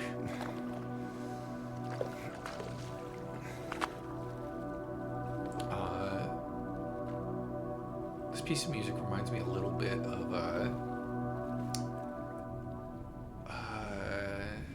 is it Alone in the Town? Or something else? I think it's something else, I can't remember. But yeah. Oh, and James looks haggard. That's the other thing. Like, because of the way that they did the lighting in the remake, you get a really strong impression that all of this takes place over the course of like 24 hours. Like, James gets to Silent Hill. Oh, hi, Mike Volminator. First of all, welcome to the chat. I am going specifically for the stillness ending. This is my third playthrough of the remake, and I got leave on my first playthrough. I got in water on my second playthrough, and so with this one, I have been doing all the things that are required to get the stillness ending. I've watched the stillness ending before on YouTube, but I've only watched it once, and I've been avoiding watching it again because I've been very interested to see how I respond to it emotionally after actually doing the things related to the stillness ending. Which already it's been very interesting because first you have to get the Key of Sorrow from this car at the beginning of the game, which you can only break into if you get the chainsaw in New Game Plus. Then there's a note in the reception at Woodside where it talks about nobody wants to move into room 202 or whatever it is. The room that you have to get to there. It's almost like something's haunting it. And then that gives you the first number and a code that you need to use in the hotel. Oh no, that's not where I want to go. Oops. Oh, actually, maybe it is. Then in the hospital, in the Otherworld version of the hospital, there is another note with a piece of the code that looks as if it's written by the director or something, and says, we did a cardiectomy. Patient should be fine now. Heart removal, as it were. And there is one last note that we'll be finding in the hotel that I have not read yet, and has the third part of our code that we will then use along with the Key of Sorrow on a safe at the hotel. And what good timing with my discussion.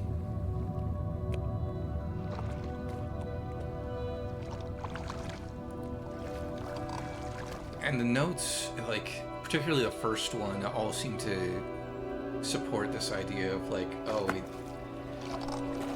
it's hard to leave this stuff behind.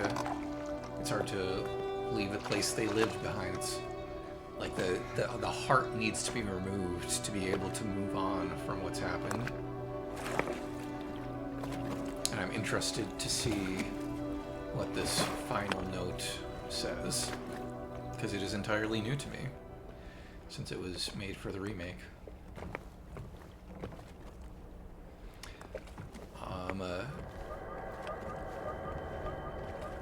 Oh, that's the UFO sound. Yeah, so we basically just reenacted the Lady of the Light story that we heard earlier. A man rowing across the lake towards a light, trying to get to his love. And is she here? Who knows? Also, this has been in the title of the stream the whole time, but I always want to make sure any newcomers to the chat know this is very much a like full spoiler commentary of the game, I've been talking about all the endings, all the secrets, everything, so that we can have a deeper discussion about the story and the symbolism and stuff. So if you don't want to be spoiled on any of that, then feel free to come back to this on YouTube, on my YouTube at youtube.com/idorty451. Once you've played the game yourself or watched it yourself, and know all the stuff that someone who's beaten the game knows. Lakeview Boat Rentals. Spend unforgettable moments on Toluca Lake. These waters will bring you peace. $15 for the day. And that looks like the church from the Rebirth ending of this game. Spoilers again. Rebirth ending is where you find items throughout the game that allow James to potentially conduct a ritual to resurrect Mary.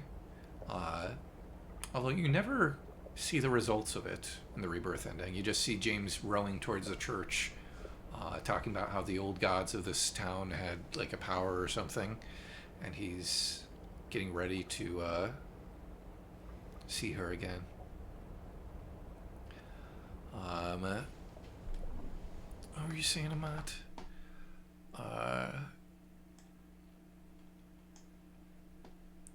Him rowing in a rowboat is an interesting touch. I was imagining the Lady of the Light dude in a canoe or something where you paddle facing forward. He was following the light here, but using a rowboat. His back was to it. That is interesting to think about. I think this is also having the Lady of the Light story was also a way to like give you the hint that, hey, when you get on the water, you gotta follow the light. Because I remember playing the original, and they don't tell you that you're supposed to be rowing towards any light. There is a light, and that is the direction you're supposed to be going. But it's just sort of like, hey, here's a rowboat, you're gonna row now. And it's like, okay, I guess. And I think I spent a decent amount of time, because it's such a long, relatively speaking, a long distance or a long time that you're out there rowing, where after a period of time, just like, am I going the right direction? Should I turn? And I think a lot of people end up hanging out on the lake longer than they meant to because they just didn't know that you're supposed to go to the light. I think that's also why the light goes out and comes back once you've gotten a certain distance across the lake in the remake, is a way to be like, hey, just pay attention. You're going in the right direction. They're like, it's almost saying like, hey, you got through phase 1. Here's phase 2.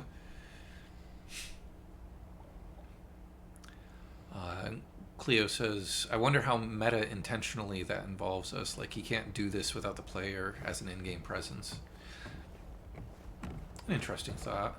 And then, yeah, here's another moment. Like, every streamer I watch, everyone who plays this game, it's just like, the reflections in the puddles are just so cool. The environment.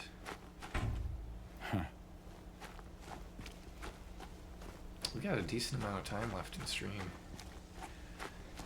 It's the right amount of time though for the stuff that we're going to be talking about, because we've got another scene. We've got another couple musical moments coming up.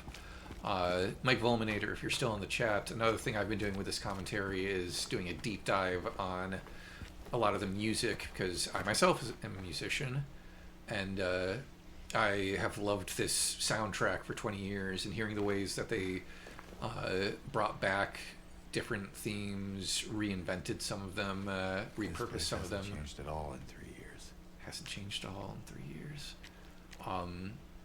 And like the ways that the music functions are something I'm just all about. So I've been talking about different pieces as they come up, and I've got my little piano overlay where I can bring that up to demonstrate things, and I've been cutting those bits out of the mainstream videos and exporting them and uploading them to YouTube as their own videos. So that's another thing you can check out on my channel, the Staying on Theme videos, where I talk about the music in this game and how it figures into the storytelling. Lone one of the East, out of the water's safety, now lost, out of breath. So we've got 3 fountains like this, and the running theory on these little plaques and the meaning behind them is that they're all kind of representations of the 3 main endings of the game. I don't think I got the rotten apple on my first playthrough. I think I just didn't think to go back here, and so I never got it. But there's a rotten apple, and there's also I can't remember what the regular bright red looking apple is called, but depending on which one you use in an upcoming puzzle, it can affect which ending you get.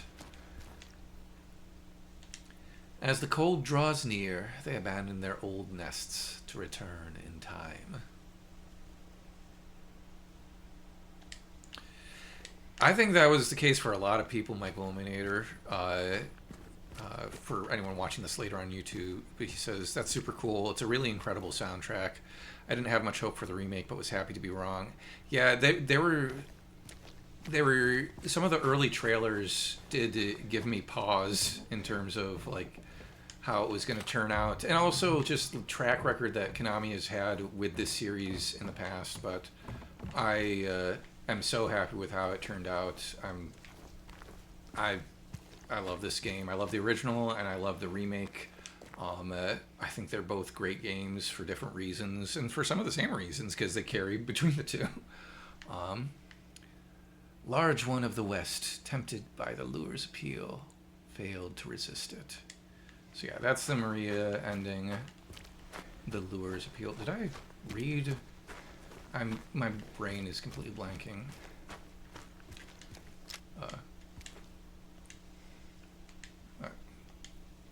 Yeah, school draws near, they abandon a little nest to return in time. Yeah, I think that one's supposed to be leave, and then the other one, since it talks about water and breath, is in water. Yeah, the light bulb in its mouth is part of a puzzle that was quite different than the original. You find the light bulb you need for this puzzle in a can. You find a can opener, you go to the kitchen, you open up a can, and apparently there is a light bulb in it. And they decided to do something a little bit different with that. But it is one of my favorite just sort of ridiculous Silent Hill moments where it's like, oh, a can opener. I wonder what's going to be light bulbs. Supposedly, there are other countries that store light bulbs in cans. I feel like I remember reading that a while ago, but I don't know if that's actually true. Oh, we're starting to hear one of the things I want to talk about. But section of gardens closed for maintenance. Can you hear the faint strains of piano?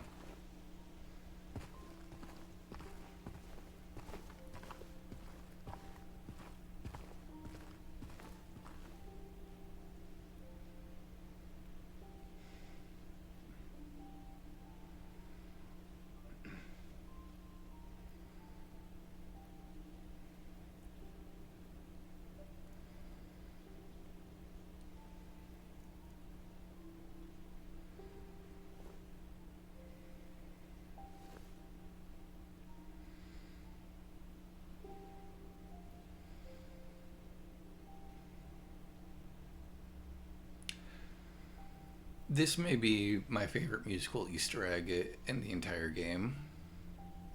I've talked before in previous streams and previous videos about how they really centered Akira Yamaoka's work on the soundtrack in a beautiful way in the remake. Part of it was reinventing the Magdalene theme so that it recurs even more, and it gets introduced earlier on the jukebox.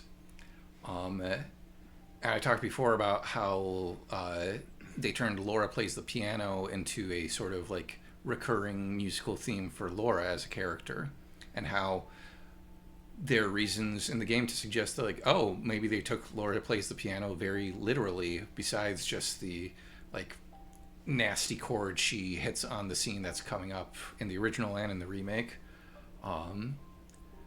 But I just love this because Promise Reprise, I think I've talked before about how much that was like the thing that really grabbed me and drew me into Silent Hill on an aesthetic level, because my first experience with Silent Hill series was the movie, which I still really enjoy. It's flawed, but I think one of the things they nailed was the aesthetic, visually and acoustically, where they reused so much of Akira Yamaoka's work from the video games, and one of the main themes in the movie was Promise Reprise.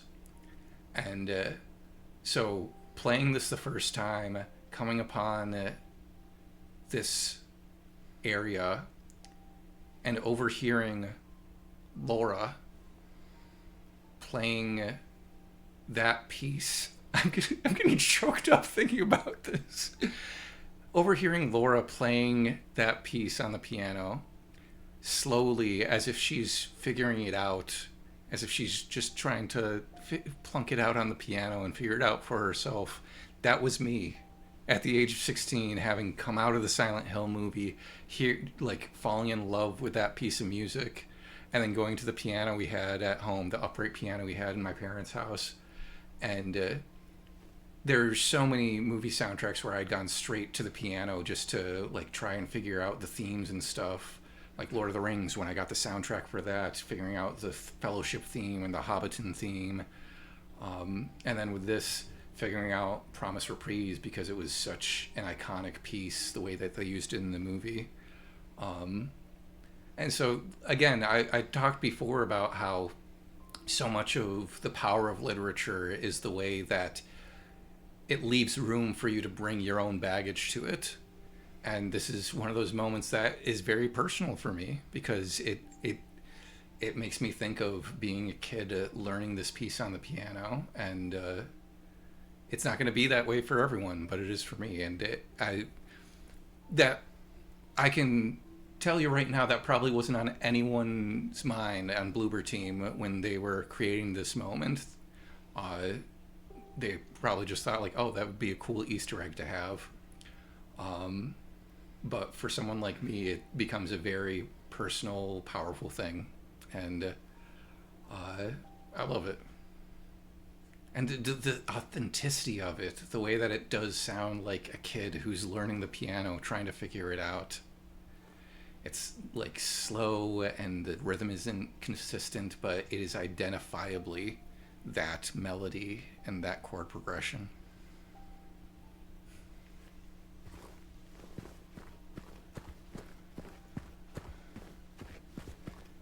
I know this door isn't going to open. I just want to get it crossed off on the map.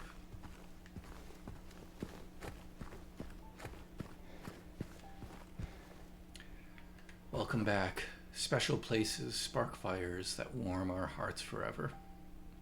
So much of this, the flavor text in this game is just like, hey, here's another way we can just, like, reference something really dark with something that sounds light on surface level. Special places, obviously, they've been talking this whole game about how James, like, Mary's waiting in their special place. Spark fires. We saw a piece of artwork. I can't remember if it was I think it was in the prison, where we saw almost like a diagram of the hotel and it was, like, in flames. And there is reason to believe, based on details we find out throughout the game, that the version of the hotel we're seeing right now is the version of the hotel from James's memory. But it is not what actually exists there. At some point, the hotel burned down. But Silent Hill has seen fit to provide James with the place that he remembers. At least for a little bit. We're getting into that in the game, and so I'm only going to get more profound and poetic with the way I talk about things. That's just the way I roll. map. Our room. Mary. Waiting for you.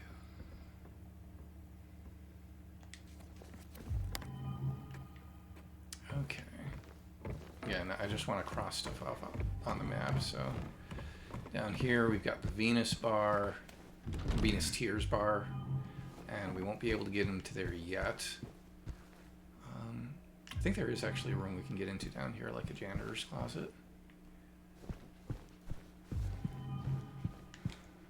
Elevator out of service. Yeah, the frame rate is getting a little choppy because there's a lot of stuff to load in this area. Staff only, can't get in there. This door we can get into. And here I have a note. Let me see it. Note to staff, be sure to clean up the fireplace in the conference room. Just a little memo to point you in the direction of the conference room in case you don't know to go there. And James dutifully marks it on the map.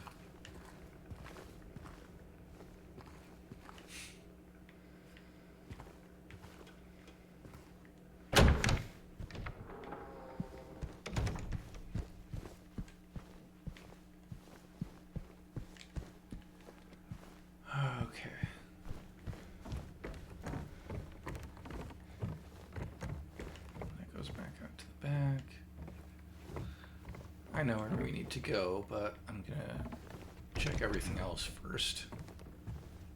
Because also... Okay, yeah. So, this reception. Got a key to the music box and to room 312.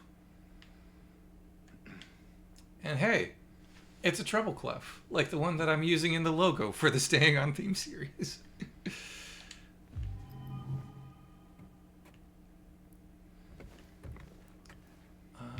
Got a note over here. Mr. James Sunderland, regarding the videotape you left in your room during your last stay, I'm glad to inform you that we have recovered the item and moved it to the employee section on the first floor. The tape is stored within the hotel safe to be returned to you at your earliest convenience. Interesting note about the remake is we don't get the intro video in the remake that we do in the original, that Theme of Laura plays over, where we do see bits of the videotape that James and Mary recorded here in the hotel. I want to say the game might even start with that videotape before it cuts to James in the bathroom. I may be wrong about that, but you get to the hotel and you know that a videotape exists. In the remake, you don't really have any references to the videotape until you meet Maria in that jail cell in the Labyrinth, and she says, "You forgot about that videotape we made," which suggests it's something salacious. So I'm wondering, for people who played the remake first, they get to this point, it's like, oh shit, there actually is a videotape? Oh, what's on that videotape?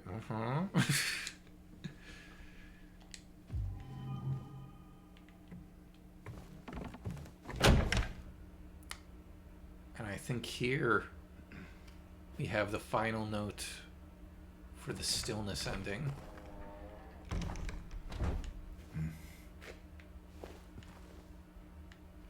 So again, the first one we got was in Woodside. Seemed to be from the superintendent saying no one wants to move into that hotel. It's like they think it's haunted, but whatever's there needs to move on. Then in the hospital, we got a note that talked about giving the patient a cardiectomy and he should be fine, which heart removal tends to lead to death, not people being fine. But on a metaphorical level, it's like, oh, we need to tear out his heart, remove his emotions, or tear out his heart in the sense of like, oh, you're tearing me apart, Lisa, or tearing up my heart when I'm with you. That's a song from the 90s. So let's see what this note says. Interesting.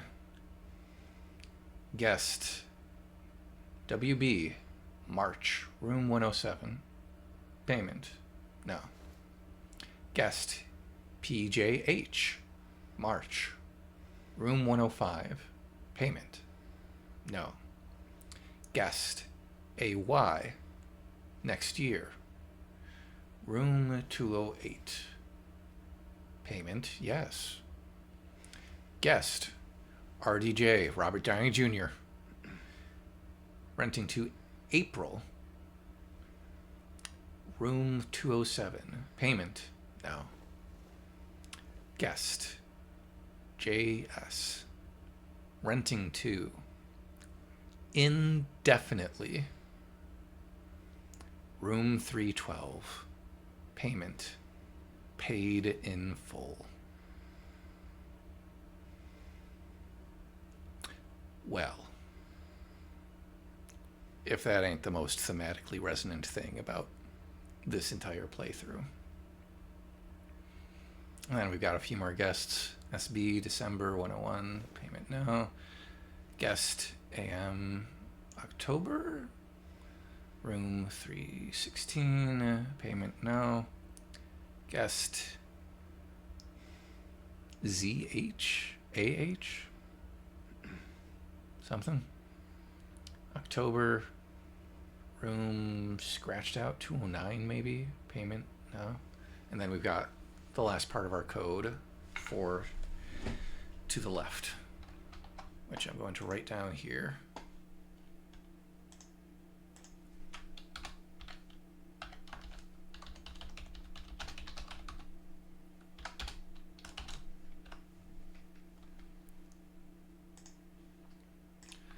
And I'm going to screen cap this because that is a something that I want to hold on to.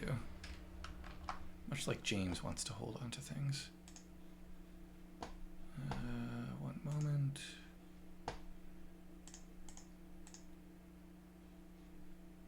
Okay.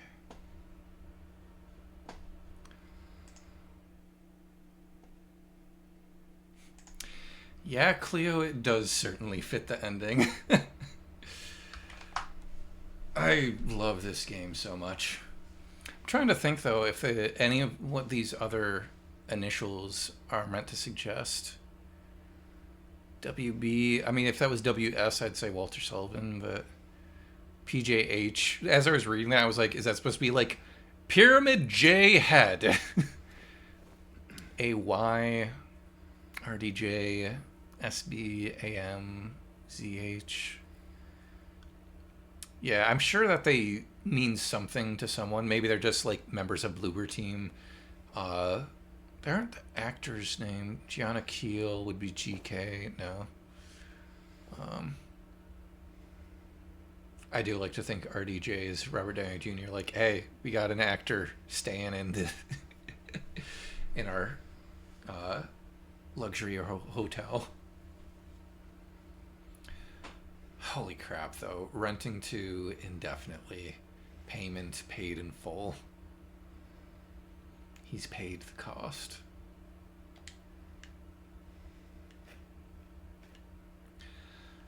Oh, boy.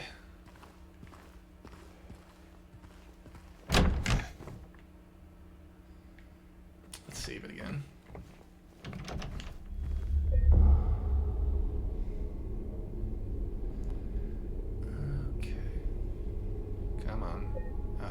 This always happens at this point in the game. The hotel is just so big. And it's so much to load. Come on. Go. There we go. Save. Yes. Yes. Save.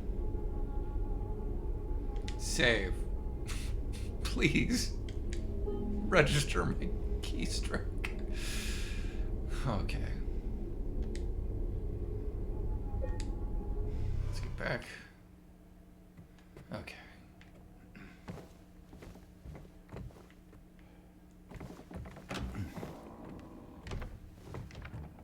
some reason, register my keystroke just made me think of that alternative sentence that uses all the letters in the alphabet.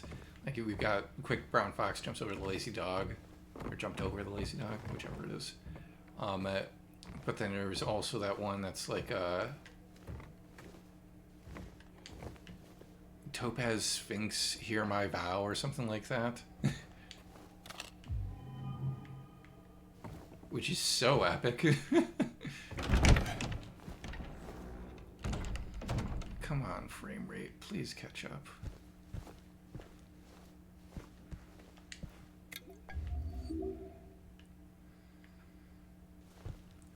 Anything here? No. I also know that at some point we're gonna find the last item for the rebirth ending, but apparently, as long as you've got the the last item you need for the stillness ending in your inventory, then that trumps the rebirth ending. All the same, I've got a save point in case things go awry. Classic video gamer logic of I'm gonna go everywhere except the place I need to go so I don't accidentally miss anything.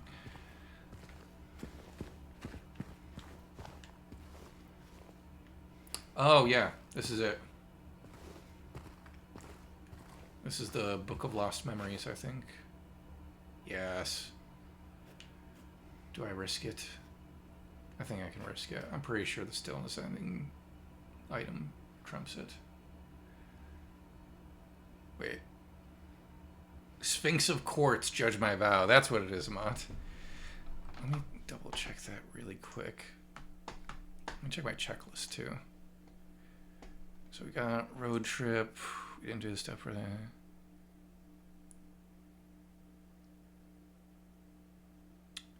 I'm heading north. Don't pick Lost Memories from Lost and Found of Lakeside Hotel just yet. Okay. We're going to avoid that. We're not going to pick this item up just yet. But I am going to go back to the garden because I missed a glimpse of the past out there.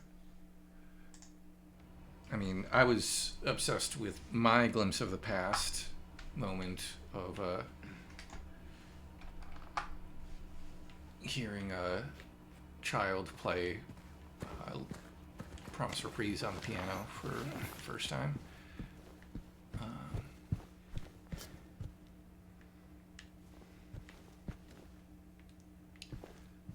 How do I get out of here? Oh, that way.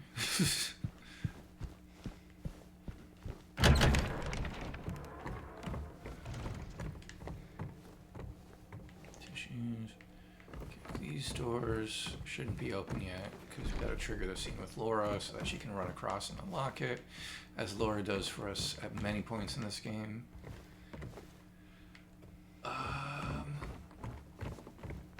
I'll get to you soon enough, music box.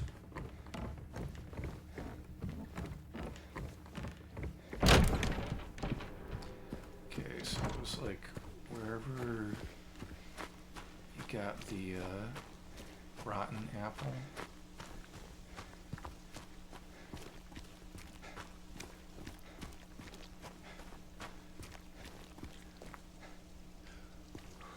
So I got the apple here. What's it saying?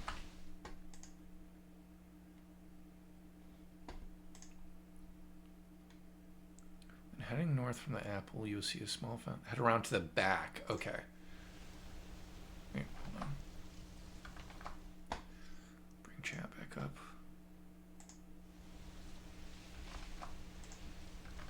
Okay. So, we got the fountain.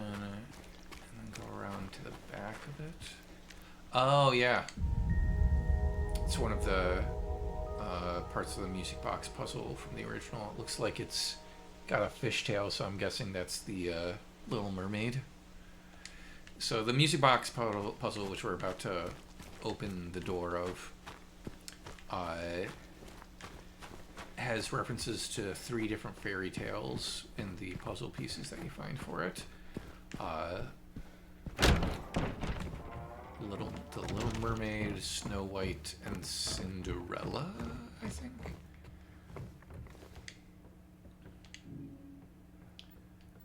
What's shaped like a treble clef? I should have gone the other direction. It was literally the next thing. Or I passed it. We don't have the pieces for this yet. But once we do, we'll make these little figurines go into the doorways, and then we'll hear some pretty music box music. Okay. Well, let us go upstairs. I'm interested to see how much... Yeah, so... It's another little thing to be like, hey, look, there's a light bulb out there. If you're confused on where you need to find something, there's that light bulb. But who rubbed away the fog on the glass? Laura, perhaps? Yeah, we shouldn't be able to get into any of these doors yet because we don't have the key. Key to hotel room 102, but we don't have the key to the sunrise wing. No, that's blocked off. And this is the sunset wing at the nurse's office. Sunrise, sunset. I did say this was the musical commentary playthrough. I keep like being careful about saying like music commentary playthrough because I don't want people to think I'm just going to be talking about like musical theater or something, but there might be a little bit of that too. Okay, frame rate. Please don't do this to me when we've got a cool scene coming up that I'm going to be talking about. I'm going to approach slowly.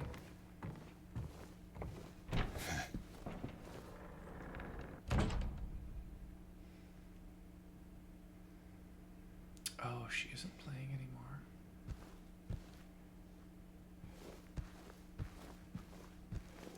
There's a point where, like, if she's still playing when you come in here, there's a certain point where you get close enough and you hear her stop playing.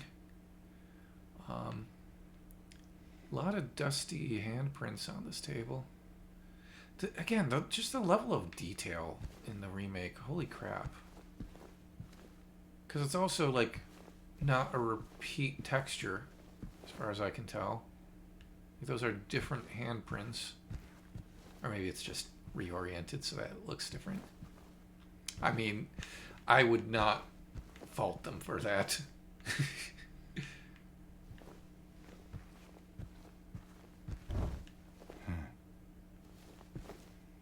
All right.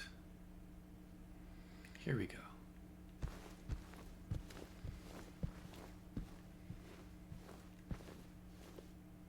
Hello? Hello?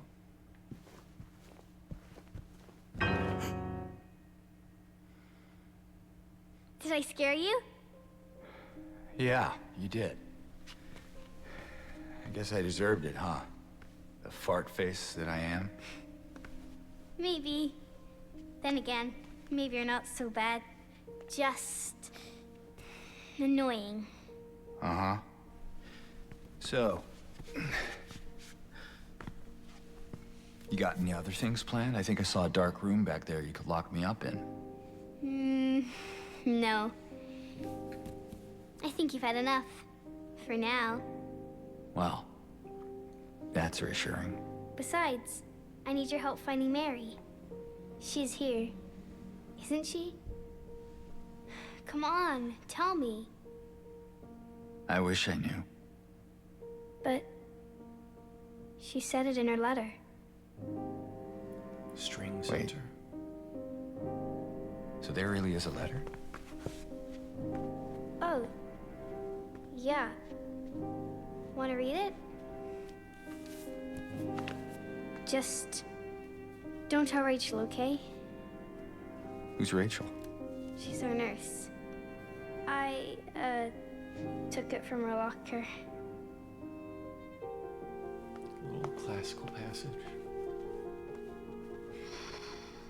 My dearest Laura, I'm leaving this letter with Rachel to give to you after I'm gone. I'm far away now, in a quiet, beautiful place. Please forgive me for not saying goodbye before I left. Be well, Laura. Don't be too hard on the sisters. And Laura, about James.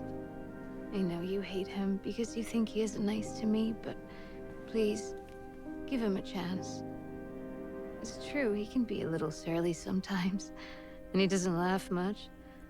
But underneath, he's a really sweet person.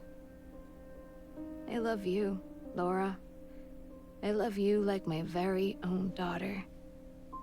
I wish things were different. I wish we could be happy together, like we talked about.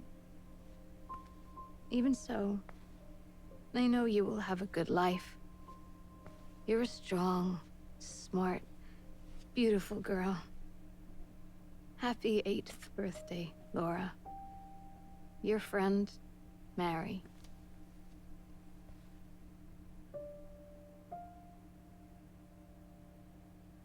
Laura. How old are you? I turned 8 last week. That means Mary couldn't have died 3 years ago. Tension in the soundtrack. Could she really be here?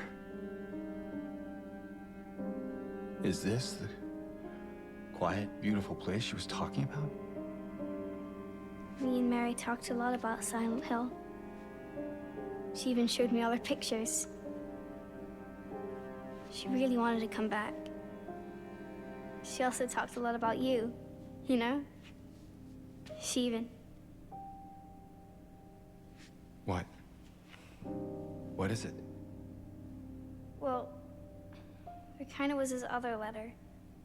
I think the one was for you. The envelope had your name on it. Did you read it? I wanted to. This one time, I almost did. Figured you didn't deserve to have it. But then I thought, Mary wouldn't want me to keep it from you. So I just sort of kept it for you. Here.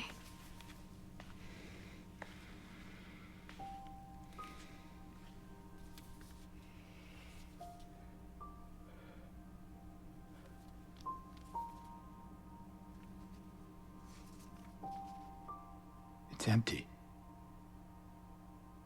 Laura, there's nothing in it. What? But I didn't take it. I swear. Well, where is it then? I must have lost it. I gotta find it. Laura! All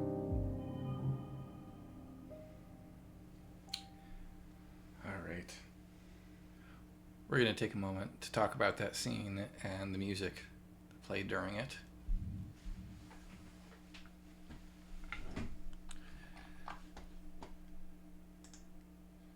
All right. Come on. Ta-da! There's my piano. I think that was why I thought Fermata and Mistic Air was in C minor, because I was doing a bunch of like stuff with Laura plays the piano earlier, and this piece is in C minor. Or no, it's not.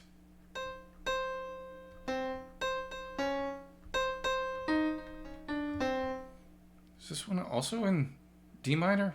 Did I just get all these wrong? Did they pitch some of these up without telling me? If they did, I am almost positive I was playing this in C minor earlier. Unless something happened to my keyboard where like the pitches got changed.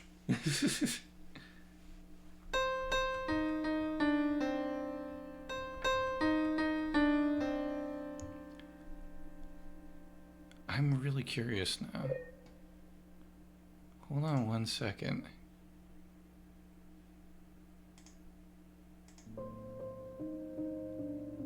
No,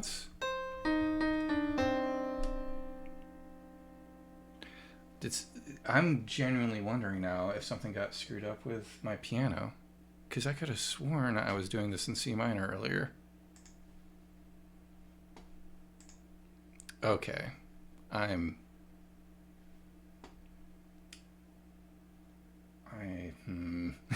How's the volume of the piano at the very least? I'm gonna, just for my own sanity, I will be right back. I need to go to the actual piano I have in my house and make sure that I'm not losing my mind. Because we just heard that piece in D minor. 1 second.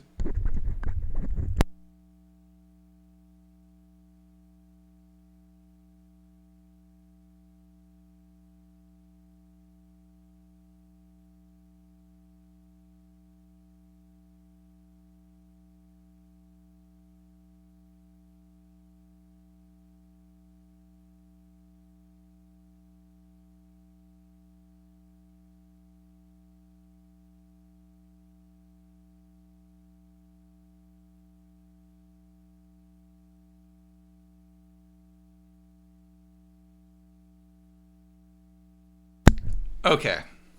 Something got screwed up with my keyboard because I just played a C minor chord on my actual acoustic piano, upright piano I have in my house, and that is the key that this song is in. For some reason, my MIDI keyboard got shifted up a whole step. I don't know how that happened.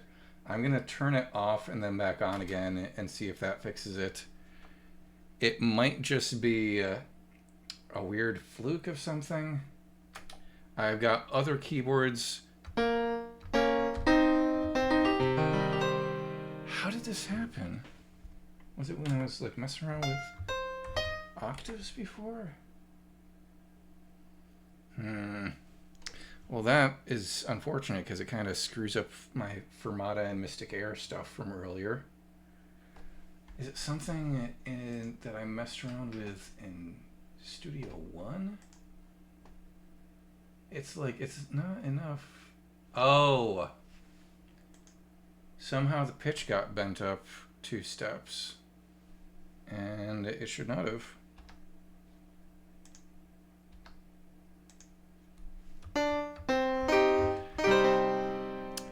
Okay. Now we're in business. Now we're in the right key. It must have happened when I was messing around with Studio One before the stream. If I shift this over a little bit, you can see it's got the bend wheel and the modulation wheel, and then this little bend thing here had 2s in both of these positions, so it could bend. It was bent up 2 or down. Yeah, that's going to be a wild afternoon in the editing room, or I may just have to redo it or something. Damn. That's frustrating. That may be like the first time I really have to just redo a whole section for one of the... Yeah, bright side, I wasn't wrong about the key. Let's focus on the bright side of things. And now I am in the right key. Anyway. So yeah, all the stuff I was saying before about related keys and how most of the game is in C minor, F minor, and G minor, all that was correct. Well, that's in the past. We're leaving it in the past. We're in the here and now. I'm cutting out all that stuff I was just saying for the staying on theme video. Okay. Laura plays the piano. I talked a little bit about this when we heard it earlier in the game. In one of the first scenes that we have with Laura, it's after you leave Blue Creek Apartment. So you've seen her a couple of times in Blue Creek because she kicked that key away from you. Actually, that might be the only time you see her there in Woodside. After you get out of the other world, after Blue Creek, you meet her on that ledge. And in the original game, there's just a kind of like ambiguous atmospheric piece playing during that scene. In the remake, they decided to use Laura Plays the Piano in that scene, in addition to this one, to use it as more of a theme for Laura in the game, because theme of Laura, especially over the years, has become more of just a general theme for Silent Hill 2 as a game, rather than it being specifically a theme for Laura as a character. Particularly because the only time you hear a theme of Laura in the context of the game is during Angela's final scene. So even in the original game, it didn't really function as a theme for Laura, really. But Laura Plays the Piano. I talked before in the previous video about it having this kind of classical feel, especially when you get to this passage that's like doing the...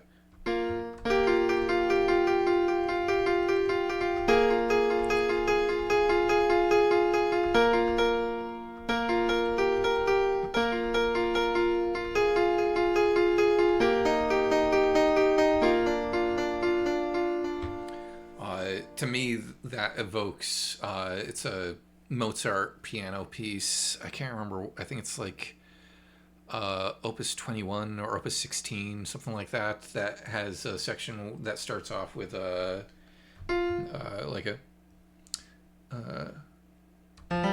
what is it? It's like I'm not in the right key, but it's like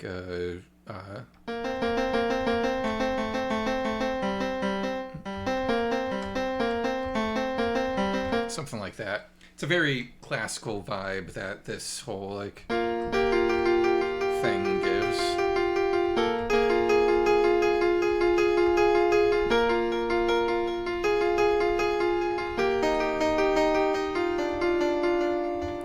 Present in the original version of the song and the new version of the song. A lot of things I think I'm going to talk about are the differences between the original version of the piece and the new version of the piece, because there is a lot more material in the 2024 version.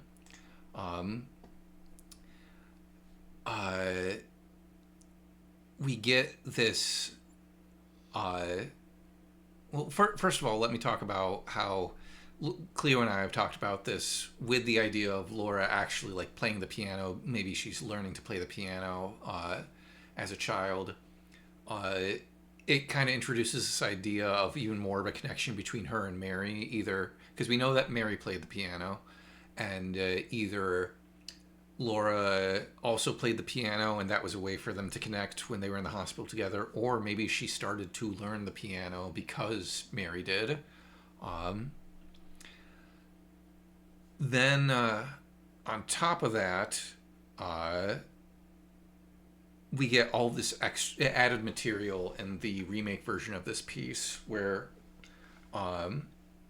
we get a lot less of the synth layers, which again I think is a choice they made with the remake, so to let the scenes that these pieces are playing over breathe a bit more. When you've got all those like synth layers and stuff, then there's a chance that you're going to distract from the acting and storytelling going on in the scene. But if you keep it to just this piano and like those slight strings that come in at certain points, it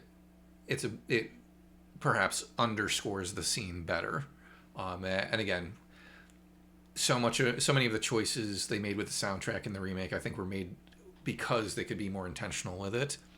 And so that's why we have these more stripped down arrangements for pieces during the scenes, the cut scenes that we have. And it's also why we have a lot more material in this piece, Laura Plays the Piano, because if they just looped it if they just used the material from the original, they would have to loop it a bunch of times, and you just probably get sick of hearing the over and over again, or the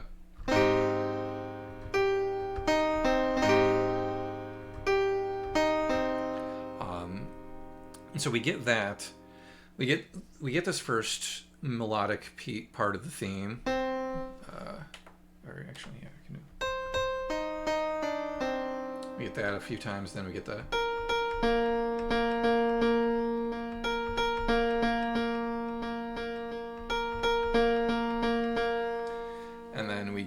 this.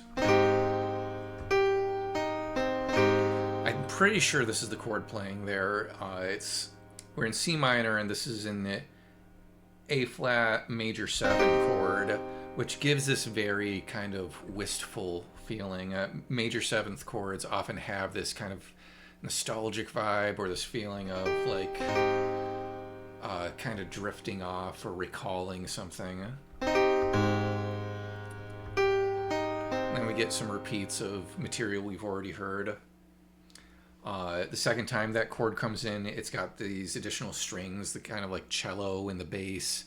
I wish I had talked about it a little bit more before the scene, but similar to the way I talked about After Daddy in the previous video,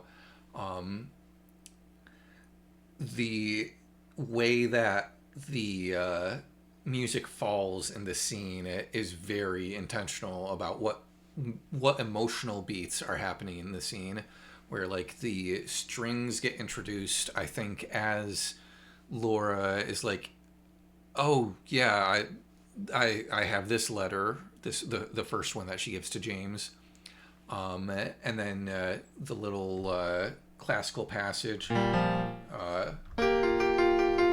that starts as the letter starts, and then it starts to it continues, and the music, the piano starts to slow down as they get to the end of the letter, and it's almost not there to let that line that Mary says, "Happy 8th birthday, Laura," really stand out.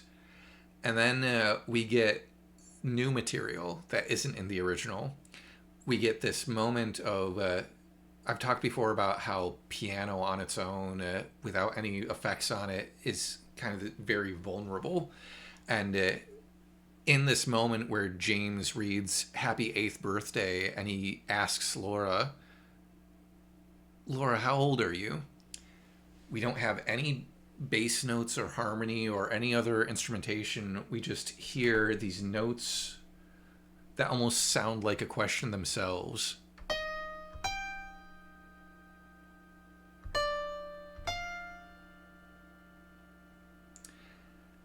I remember ages ago when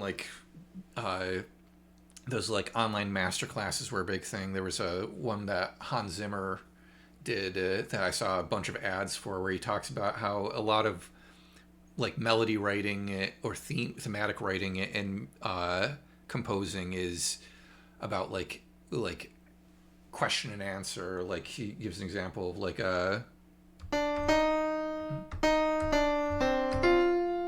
there's your question, and then there's your answer. Thinking about it in terms of a scale, if we're in C minor, the first, third, fifth, and octave are going to be the most stable notes in the key, or in the chord. I think I've talked about that before. And anything else is going to sound like it needs to resolve somewhere, and I just unwittingly created a chord that wants to resolve back to C minor. But so the fact that we get, it's the third and the fifth, but we have no bass note, and so it feels a little unstable. And then we get 2 and 4. Neither of those are in the main chord, and so they have this feeling of being like a question, like what is actually going on here.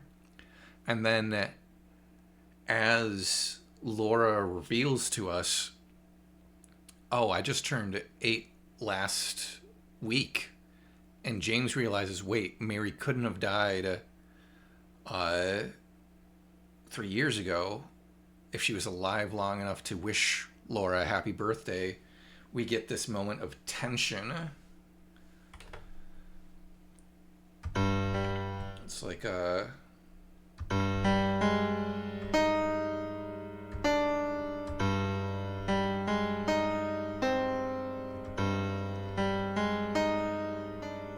we're still got this, it's almost this like, it's going back to the A flat major 7 chord, but we've got this G in the bass creating the tension. Or is it, yeah, I think the G is in the bass, which in the minor key, or in any key, the fifth, if we're C minor, 1, 2, 3, 4, 5, the fifth scale degree, the chord built on that scale degree is going to be is called the dominant, particularly if you're in a major key, because you get in a lot of classical music, even when they were working in the minor, they would often replace the 5 chord with a major 5 because it has that feeling of that needs to resolve to the 1 chord, the root, the tonic, as it were.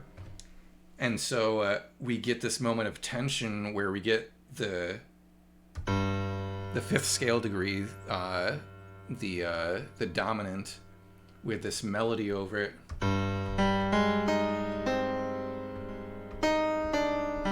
First of all, we've got all these little half-step relationships, if I'm remembering those notes correctly from what we just heard, creating a lot of tension. And then the fact that it's all over this kind of like bass note of G, the dominant, it's like we're longing for some sort of resolution, and we aren't getting it until Laura starts to talk about the other letter, and we get this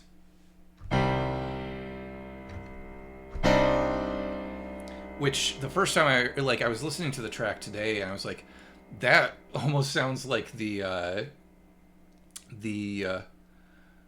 opening, or not the opening chords, the final chords of the Moonlight Sonata, in a different key, obviously, but the Moonlight Sonata ends with this very dark, like,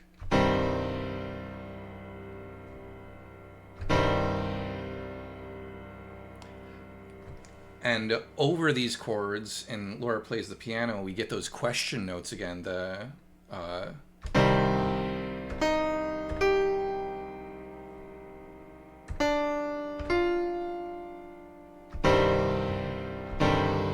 is like a C minor add 9, and it's just a very ominous way to suggest, like, oh, there's even more here that James and Laura don't realize, and it's James has been giving this moment of hope almost, but then it's complicated by these tension notes, and then the fact that we've got this dark chord of almost finality, almost maybe it's foreshadowing like the truth that James is going to learn, and he can keep questioning, but it's ultimately not going to turn out well for him. That is kind of my like off the cuff thoughts on that, because I was listening to the piece right before stream, and I was trying to think, okay, what could it mean, these chords playing there? And I think it is kind of foreshadowing what James is going to learn, even though he's been given this moment of hope, like, oh, maybe Mary really isn't dead. He already knows at this point that he's been having weird memory issues, particularly the way that they played in the remake, because he has like the moments in Rosewater where Maria asks him, like, oh, is this your special place? And he's like, I think, but there was something else. And then she steps in front of him because he's about to look across the lake. Even though it's foggy, there's a chance that he's going to see the light, or remember, like literally and metaphorically see the light and remember, oh, the hotel, that was our special place. And so Maria steps in front of it, and it's like, nah. Forget about that. You're here with me now. But we're starting to get these indications in the soundtrack of the dark truth that James is going to learn. Anything else that I was going to say about this piece? I'm really frustrated that I somehow accidentally pitch bent my digital piano so that everything I was doing for the Fermata and Mistic Air sequence was just in the wrong key. Oh, man. That's frustrating. But this one, at least, is okay. I figured it out for this one. And it's 9:47, so I might... oh, there is one last thing to explore here before we save the game and call it for the night. And oh yeah, I should switch back to my video game overlay. I just can't get through a stream without some sort of technical difficulty, can I? So here's the piano that Laura was just playing on. And we can play it ourselves. And what can we play on this piano? Anyone care to take a guess? I appreciate it, Cleo.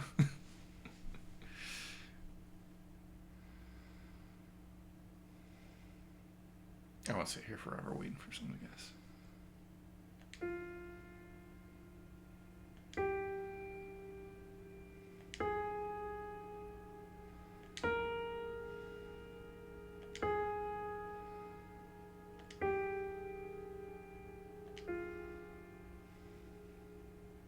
It's the Magdalene theme, Mary's theme that we heard all the way back on the jukebox, back at the beginning of our journey.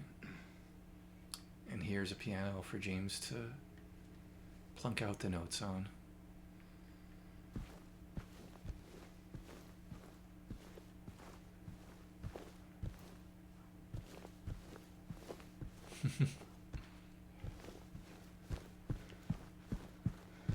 Yeah, Cleo, you know what's up. And another piece of Laura's artwork from the original,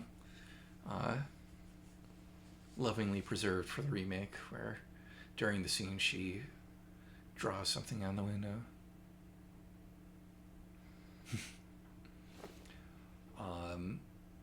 But yeah, we've got the bunny, and it's not a wolf anymore, or an angry bird. It's a dog, more tame looking, happy looking, likable dog. Clearly it's an indicator of Mira from the dog ending, but it's her opinion on James has changed, so his representation in her drawings has changed. Cleo and I have also talked a lot about why Laura's attitude towards him has changed since the last time she saw him was locking him in that room at Brookhaven where he had to face the flesh lips, and then him chasing her throughout town in Southvale. Laura. It's gotta be somewhere. And she's still looking for that letter. He's not a bad wolf anymore. What? Oh, Amat. Laura does deserve everything.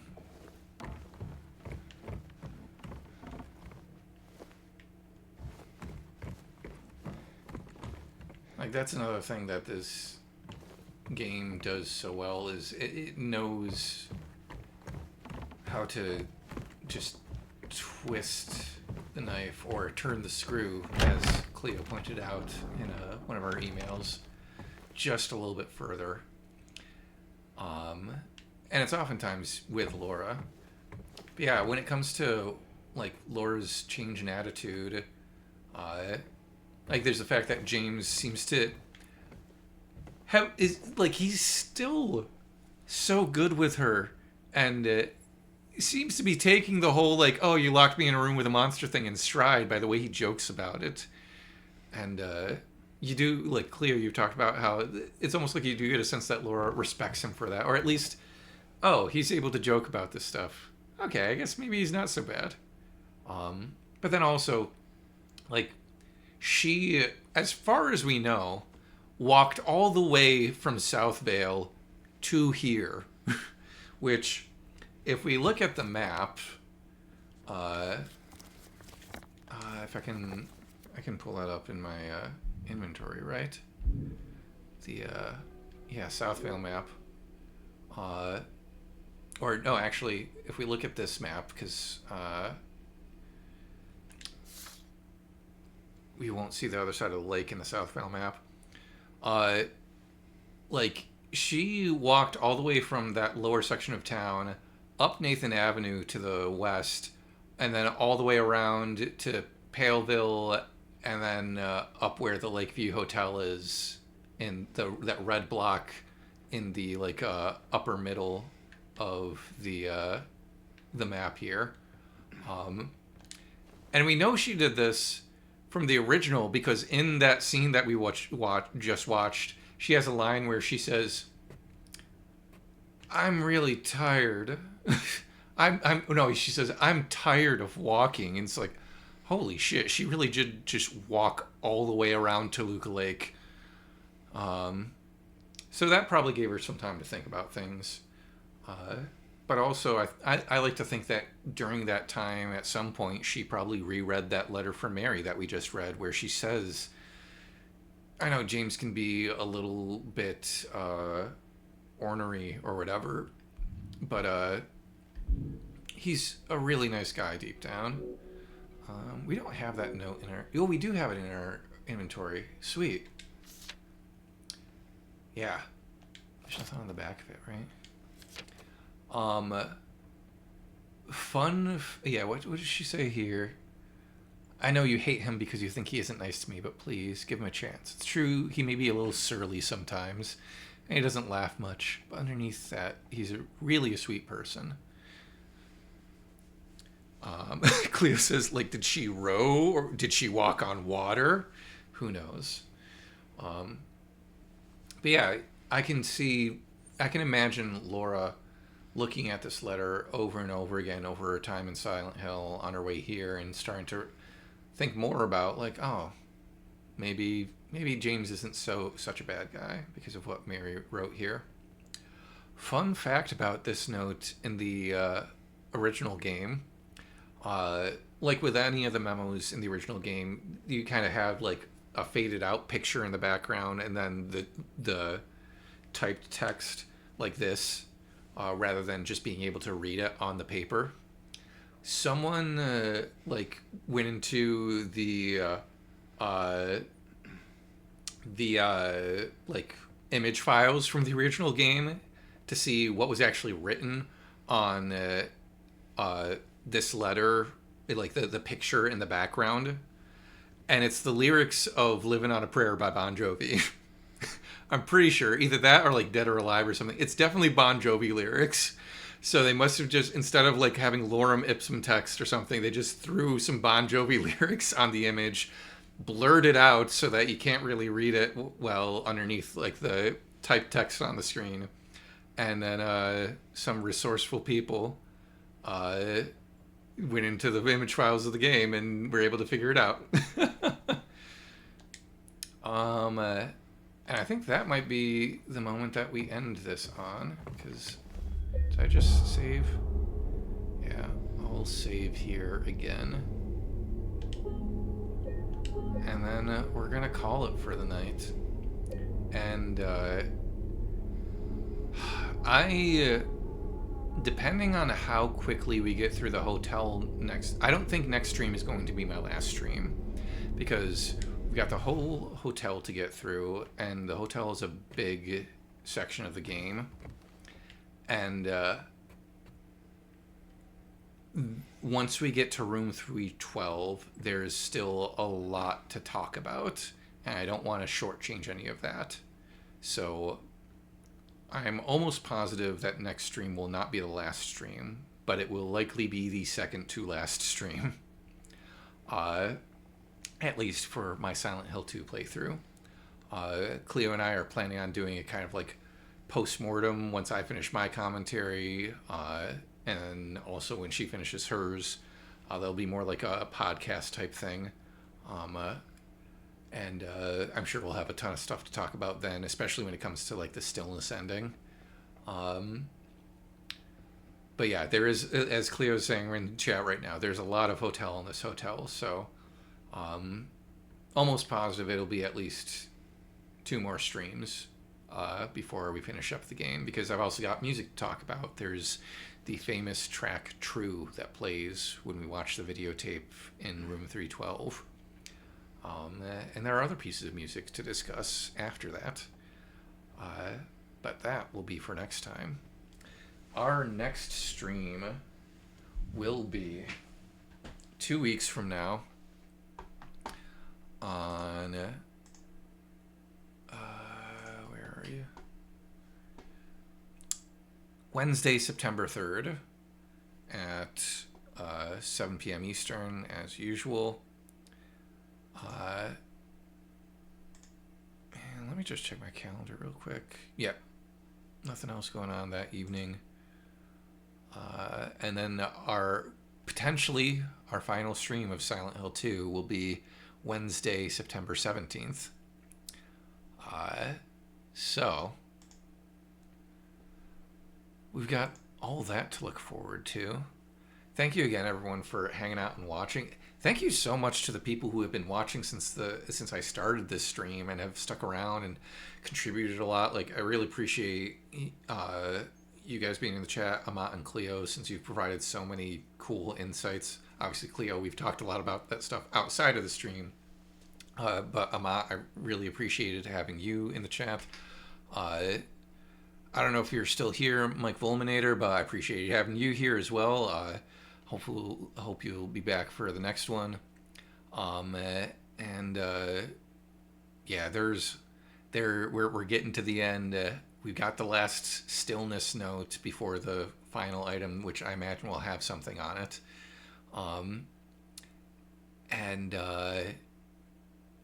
It's all coming together. I'll plug a few other things one more time. Last week we did a stream on the Mosaic Mind Twitch channel. I don't know if the VOD is still up, but even if it's not, we uploaded it to YouTube, youtube.com/mosaicmindband. So if you want to check out what my band is like, head over there. We've got 2 shows up on that... good timing move out for my website, which I really need to update.